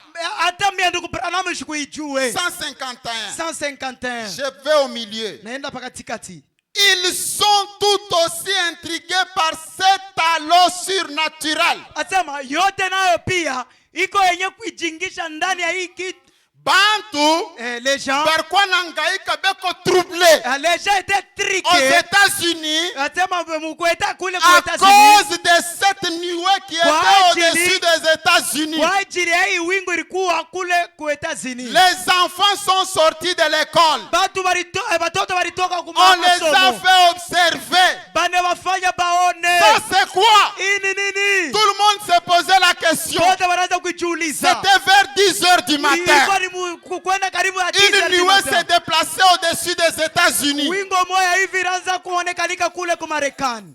Écoutez, Musikieni. ils étaient intrigués Babo barivurukika par cet halo surnaturel kupitia hii nguzo la wingu suspendu dans le ciel. yenye kuonekanika mbinguni. Qu'il l'avait été quand les mages sont arrivés en suivant l'étoile. Ile ambapo ilionekanika wakati pale ba maj baranza Ah! kupata ile nyota. Hii wingo Cette nuée ilionekanikaka tena wakati C'était bamaje apparu au moment où balikuwa les nafuata mages étoile. était en train d'observer l'étoile pour Hii wingo l'adoration. ilionekanikaka tena. Que cette nuée avait encore apparu l'autre Et fois. qu'ils ont dit, Na bakasema où est le roi des Juifs qui vient de naître? ule mfalme wa Bayuda anatoka mkuzalika eko wapi? Cette nuée Hii nguzo la à wingu l'est, kule kwa mashariki les mages l'ont vu pale batala et ils ont waliona posé la question. na bakauliza ulizo Où est le roi des Juifs mule mfalme wa Bayuda eko qui wapi? vient de naître? Ule anatoka mkuzalika. C'était la première venue de Jésus sur la terre. Ilikuwa ni kuja kwa kwanza kwa Yesu Kristo babulongo. La première venue Kuja kwa de kwanza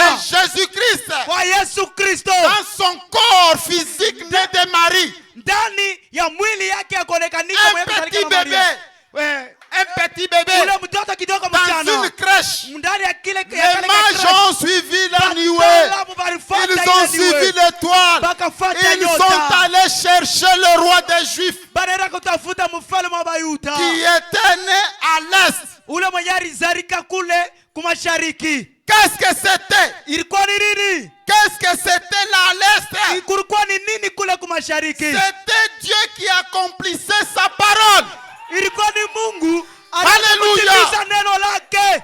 Dieu accomplissait sa parole à l'est. Mungu ako anatimiza neno lake kwa mashariki. La parole qui disait quoi? Neno inaanza sema nini? Un astre s'élèvera de Jacob. Asema astra moja waliinuka kule kwa Yakobo. Et quand les mages ont vu, Na wakati wale wataalamu waliona ils sont partis. bakaenda. Et Na le Dieu du ciel Mungu wa mbinguni a promis que le temps du soir aurait les lumières du soir.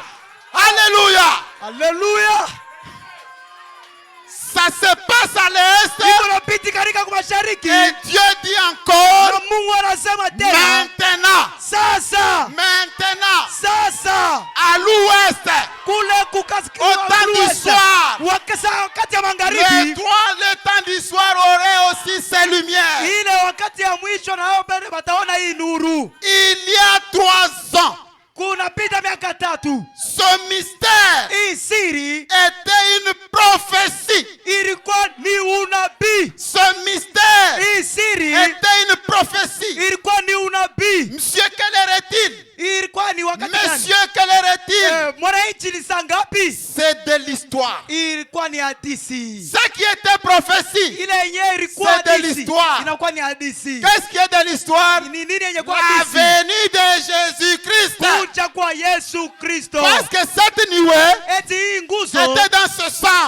ilikuwa Le muiumbo. prophète dit, Na nabii anasema, une voix m'a dit, sauti moja ikaniambia, tourne à droite. anasema uigeuze. Quand je tourne, Wakati nageuza, je vois ses yeux, naona macho yake, je vois son nez, naona mpua je yake, vois sa barbe. naona ndevu yake. C'est Christ qui revient dans sa fraîcheur Ni Kristo eko narudia mumwili yake pour venir chercher son épouse. juu ya kuya kutafuta bibi harusi wake. C'est du passé. Inakuwa ni hadisi, Ce qui était une prophétie, ile ilikuwa unabii, c'est du passé. inakuwa hadisi. La promesse s'est accomplie. Malako ishatimilika. C'est que le troisième boule, Ni kusema alléluia, kile kipande cha Jésus tatu, est sur la terre. Yesu Kristo kwa babulongo. Et quand il est sur la terre, Wakati kwa babulongo, nous n'avons pas le temps de vous dire, hatuna wakati ya kusema laissez l'adultère, mwache msharati, laissez le vol, mwache kunya, abandonnez la sorcellerie. acha bulosi. Au contraire, Au contraire, na ingine nous devons vous pointer Christ.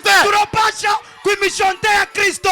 Si quelqu'un fait encore l'adultère, Kama ngariki nafanya tena si busharati, quelqu'un commet encore le vol, kama mtu ngariki naiba, si quelqu'un fait ce qui n'est pas correct avec kama la mtu parole, eko nafanya bila biko sana c'est neno, qu'il n'a pas encore vu Christ ni sur la kusema terre. achaona tena Kristo babulongo. Et l'expiation des péchés, Na kondoshewa kwa zambi, l'expiation des péchés, kondoshelewa kwa zambi, ce n'est pas venir ici pleurer. kuya hapa kulia. Haleluya, C'est bien. haleluya. Ça, c'est la recommandation de la parole. Hii ni ile neno ile nasema C'est bien. ni mzuri. Un chrétien peut venir pleurer. Kristo anaweza kuya kulia. Que Dieu vous bénisse. Mungu ambariki. Mais l'expiation de péché, Lakini kondoshelewa kwa zambi, chaque fois que l'homme se trouve dans le péché, kila mara mtu analikuta muzambi, Dieu Mungu est obligé de venir visiter ce peuple dans une chair humaine. anashurutishwa kuya kutembelea batoto yake Dieu mwili. dans la chair humaine Ndani ya Mungu, ndani ya mwili ya mtu expie le péché. eko naondosha zambi. C'est quoi? Ni nini? C'est Christ personnifié. Ni Kristo ya peke Il se fait homme, eko najifanya muntu, mais pas dans son corps. apana mwili yake. Parce que nous les nations, Tushiba nous mataifa n'avons pas reçu la promesse atukupokea malako de recevoir Christ sur la terre ya kupokea Kristo babulongo dans son corps de Marie. mwili yake ya Mariamu. Nous le recevons en tant que fils de l'homme. Sie tukunampokea sa vile mwana wa muntu, Dieu dans une chair humaine. Mungu ndani ya mwili ya Et muntu. quand il vient visiter Na le wakati peuple, anakuya kutembelea il lui taifa, donne son salut. eko na mkamburia ukovu yake, Il est l'oiseau eko ndeke mâle ile qui a mwanamke été égorgé. ule ambapo Il est barichinjaka obligé d'asperger son sang sur la anashurutishwa femelle. kusambarisha damu yake. Alléluia. Utukufu, Alléluia. utukufu. En ce moment-là, Mwile wakati ile nous ne voyons plus l'oiseau mâle. atone tena ule ndeke, C'est l'oiseau femelle ule ndeke qui mwanamke commence à aller répandre la grâce de Dieu partout. anaanza kwenda kumwanga. C'est que ile Jésus damu ya est Mungu dans son sana. épouse. Ni kusema Yesu Kristo Son eko épouse ndani du ya temps bibi du harusi. soir. Mwile bibi harusi Et wakati ça, wa c'est mwisho. le septième saut. Na jo ile muda Nous wa saba. sommes obligés Tuko mwenye na à croire shurutisho cela. ya Et kuamini. c'est ça notre Na message. jo ujumbe yetu. Oh, bien-aimés, Oh, mpendwa, que frère, Dieu vous bénisse. Mungu amubariki. Frère Paul, venez. Ndugu Paulo, Venez nous entonner la victoire. kuya utuimbie ushindi. Pendant que Muwakati David, Daudi, alléluia, utukufu, pendant que David était à Jérusalem, wakati Daudi alikuwa ku Yerusalema, il avait obligé le retour de l'arche. alikuwa anashurutisha kurudisha ile David a safina. dit, Daudi akasema, j'aime voir l'arche de mon Dieu dans le camp. napenda nione safina ya Bwana mwangu Et mukambia. quand on remettait l'arche, Na wakati wanaweza kurudisha safina, vous savez ce qui a fait danser David. mnajua kile kilifanyaka Daudi apate Dans kucheza le message, ndani ya ujumbe. si je ne me trompe pas, Kama chidanganike, sur les ailes blanches comme une colombe, mwile mabawa ya mweupe sawa vile le prophète dit, Ndugu Branham anasema quand l'arche est entrée dans le camp, wakati safina ilirudi mkambi, il y a eu un coup de tonnerre. kukakuwa ila muririo. Alléluia. Amen. Avec un coup de tonnerre, Ukurukuwa muririo. David a dansé. Daudi Il a akacheza. dansé. Il Akacheza. a dansé. Akacheza. Et sa femme lui dit, Na bibi yake akasema, toi tout un roi, wewe mfalme, tu chantes comme ceci, uko naimba tu hivi, n'as pas honte. hauna na haya. Il a dit, Akasema, demain, kesho je danserai encore. tacheza tena zaidi. Mais si David, Hata Daudi au seul coup de tonnerre, mukuria tu kwa baragumu, un seul coup de tonnerre, muriria tu moya baragumu a fait danser David. ikamuchezesha Daudi. Alors nous qui en avons entendu 7, Sasa shia tunaisikia alors saba, nous qui en avons reçu 7, shia tunapokea nous saba. devons danser plus que David. Pacha kucheza sawa Nous kupita devons Daudi. jubiler plus que David. Pacha kufanya yupire. Nous devons chanter la victoire. Tunapasha kuimba Parce que ushindi. nous avons entendu 7 coups de tonnerre. Tulisikia milirio saba Oh, ya que Dieu soit baragumu. loué. Mungu apewe Que sifa. Dieu soit loué. Mungu apewe Frère sifa. Quand Alexis, l'archer de l'alliance est tourné dans le camp, Jésus. c'est la victoire de l'épouse dans le peuple courageux. Alors que ça y est de joie. Victoire, victoire, victoire, oh victoire, Donnons-lui la gloire. victoire, Il est vivant. victoire, Oh, victoire. victoire, oh victoire. Que dites-vous que c'est? Quelle est cette attraction qui confirme sa parole sur le monde isolé couchant?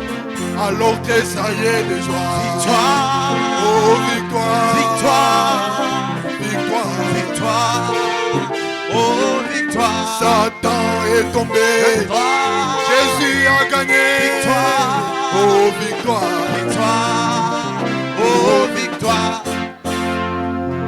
L'appel de minuit retentit. Voici voter pour qui vient. Enveloppé dans les nuées.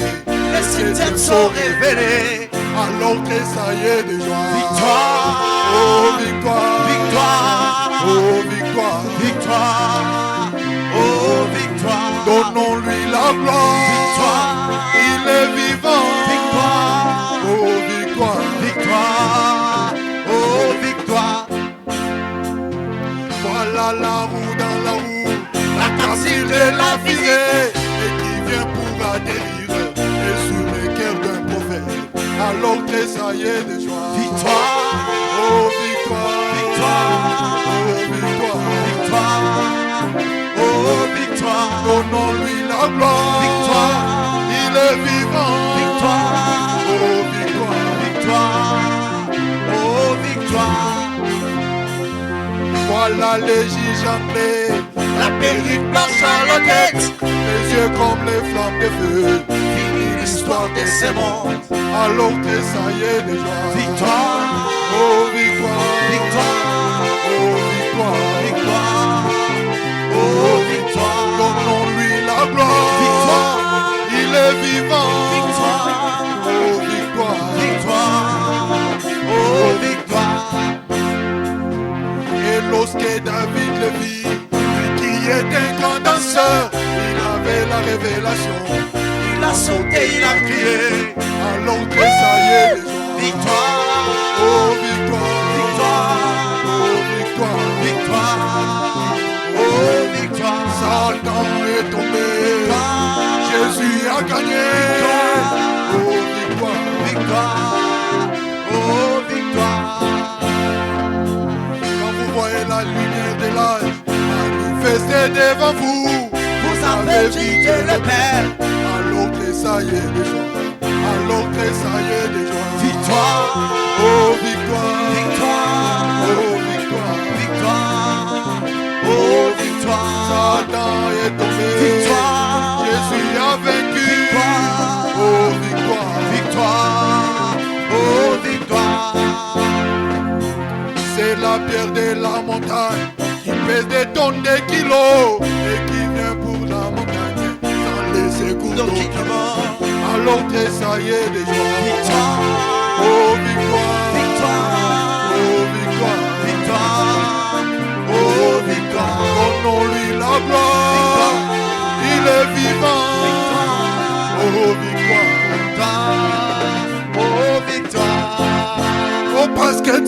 choisi un chemin difficile. Parce que tu as choisi un chemin difficile. Une portion du ciel, le ciel t'est réservé. Une portion du ciel t'est réservée.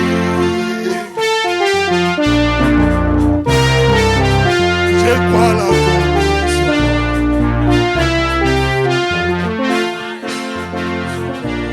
Je suis, oh, je crois la commission. Je crois la commission, je crois la commission, je suis sauvé. Oh, je crois la commission. Je crois la commission, je crois la commission, je suis sauvé. Tous les cris de joie. Aimé, et ceux qui t'ont aimé. Ce que tu as aimé et ceux qui t'ont aimé, ils sont entre tes mains. Telle fit la commission, ils sont entre tes mains. Telle fit la commission.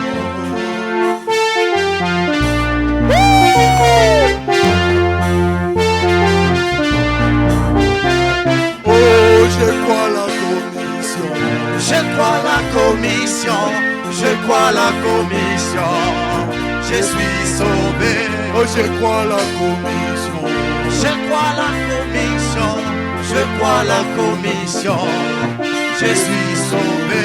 Oh, à la voix d'archange, Au son de la promesse, tous les grands mystères sont révélés.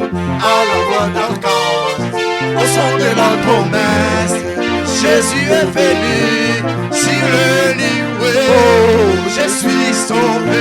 sauvé, Je suis sauvé. je suis sauvé, Je suis sauvé. oh sauvé, je suis sauvé, Je suis sauvé. je suis sauvé, Je suis sauvé. je suis sauvé, Je suis sauvé. Je suis sauvé. je suis sauvé, Je suis sauvé. sauvé, Je suis sauvé. je suis sauvé, Je suis sauvé. à la voix d'archange, au son de la trompette, tous les grands mystères sont révélés. À la voix d'archange, au son de la promesse, Jésus est venu, sous le lit où je suis sauvé, je suis sauvé. sauvé, Je suis sauvé. je suis sauvé, Je suis sauvé. sauvé, Je suis sauvé. je suis sauvé, Je suis sauvé. je suis sauvé, Je suis sauvé. je suis sauvé. Je suis sauvé. Oh là là là là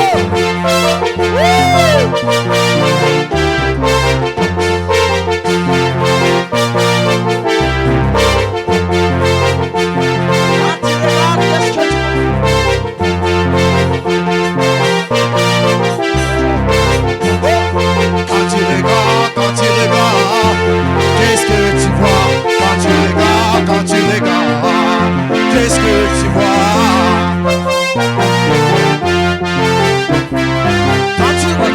Quand tu regardes, qu'est-ce que tu vois? Quand tu regardes, qu'est-ce que tu vois? Oui, moi je vois Dieu dans la chair. Dieu dans la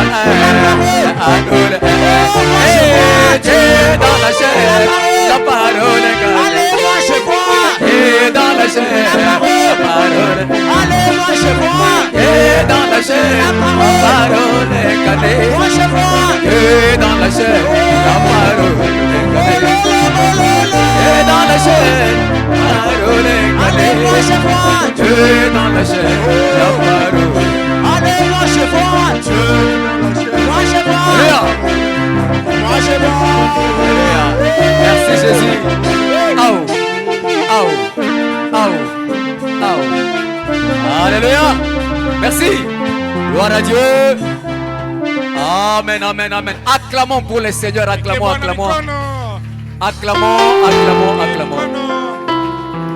Et Alléluia. Ah, ça c'est très grave. C'est très grave. Moi, je déclare toujours.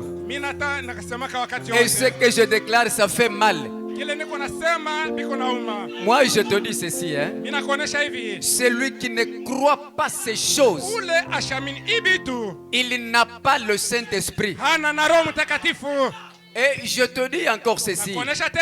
Comme le prédicateur a dit, recevoir le pardon des péchés, recevoir le pardon des péchés, ce n'est pas venir pleurer ici, mais c'est de recevoir Dieu dans la chair humaine.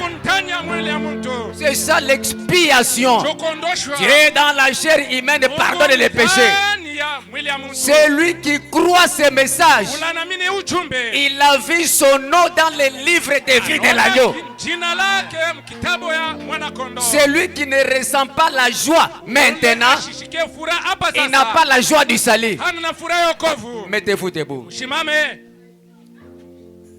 Dites seulement merci Seigneur de m'avoir donné ta parole. Remplis-moi de ton Saint-Esprit et que je sois le candidat pour le ciel. Élevez vos mains en l'air et prions, prions, prions, prions, prions. Prions, prions le Seigneur.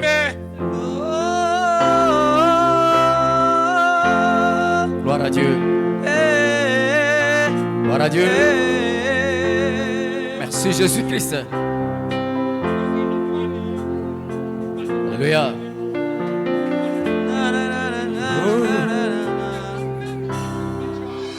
Si tu ne m'avais pas envoyé, laissez Dieu me sauver, Yahweh.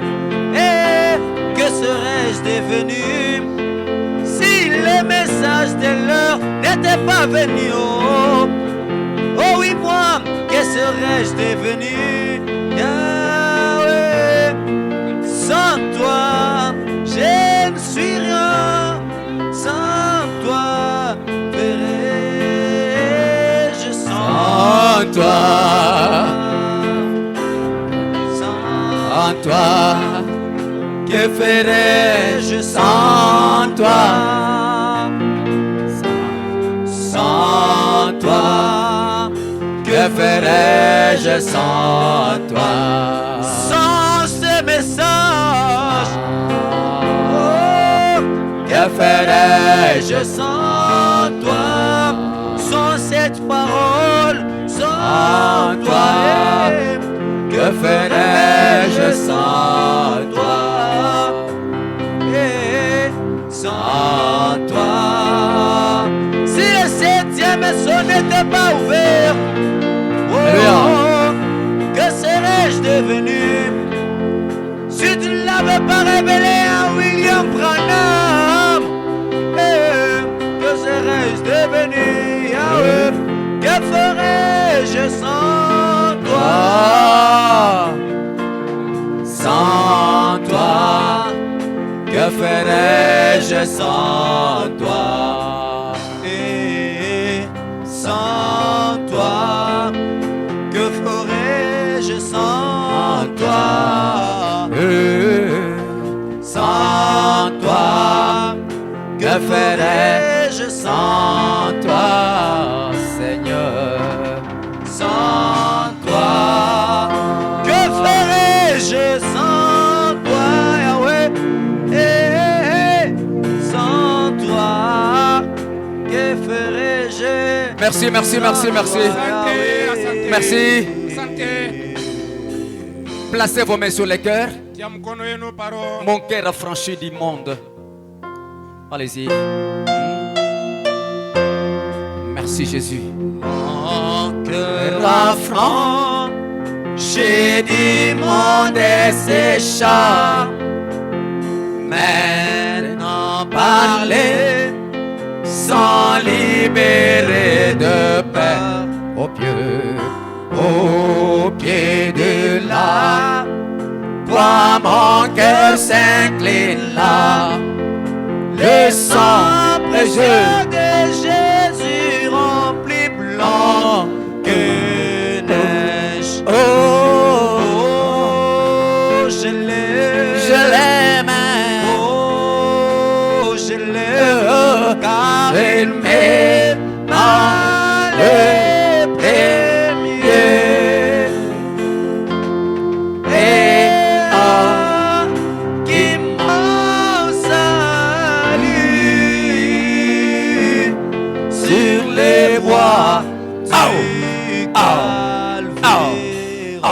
Merci, merci, merci. Asante. Écoutez mon frère, Sikia ndugu yangu.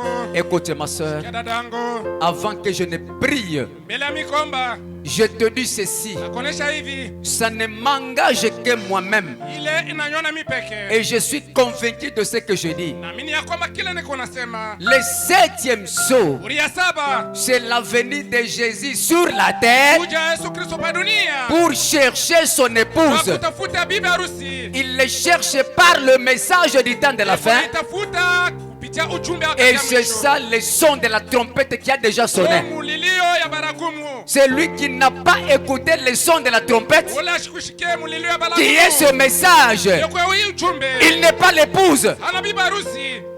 Il n'est pas l'épouse. Ana bibi harusi. Et il ne sera pas enlevé. Na hata nyanyuliwa. Gloire à Dieu. Tukufu kwa Mungu. Inclinez vos têtes. Inamishe vichwa yenu. Fermez vos yeux. Funge macho yenu. Alors que je vais prier le Seigneur. Kati niko naomba Bwana. Seigneur Jésus-Christ, Bwana Yesu Kristo. moi je te dis merci Mimi nakuonesha asante. parce que tu nous as donné un messager Njoo natupatia mpasha ujumbe. du nom de William Marion Branham. Jina ya William Mario Branham. Et ce matin, nous n'avons pas vu Branham, Na hii asubuhi hatukumwona Branham. mais nous avons vu Étienne Chondo. Lakini tunamwona Etienne Chondo. Bien-aimé Seigneur, Pendo Bwana. tu nous as tellement aimés. Unatupenda sana. Nous sommes sûrs et certains Kuna hakika. qu'avec ce message, Na hii ujumbe. nous ne serons jamais perdus. Hatutapotea kamwe. Puisque la mission de ce message, Kazi ya ujumbe. c'est pour chercher, Njoo kutafuta.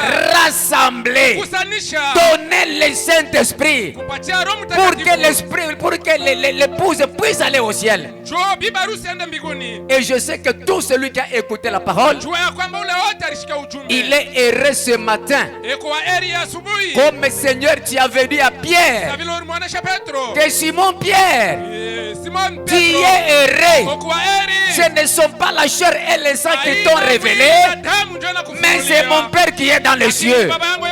Et ce matin, nous sommes aussi heureux parce que nous venons de recevoir la révélation. Dieu est dans la chair humaine. Le Seigneur Jésus, qui s'est laissé photographier lui-même pour chercher son épouse. Quelle grâce, quelle gloire. Bénis tout celui qui a écouté la parole. Bénis-les davantage. La bénédiction matérielle et aussi la bénédiction spirituelle. Qu'il ne rate pas l'enlèvement. L'enfer n'a pas été préparé pour lui. Bénis le serviteur Étienne qui nous a parlé avec beaucoup d'onction, Seigneur. Je crois que sur base de cette prédication, même les malades sont guéris au nom de Jésus-Christ. Même les problèmes sont résolus au nom de Jésus-Christ. Les démons tombent au nom de Jésus-Christ. La mort est bloquée au cimetière au nom de Jésus. Les maladies sont dispersées au nom de Jésus-Christ. Personne n'arrêtera ce que toi tu fais marcher, Seigneur. Que la joie du salut nous accompagne. Gloire à toi, Seigneur. Et nous le demandons avec conviction. Dans le nom de notre Seigneur et Sauveur Jésus-Christ. Amen. Acclamons encore pour le Seigneur. Gloire à Dieu. Voilà. C'est ça le message. Si quelqu'un n'a jamais entendu le message,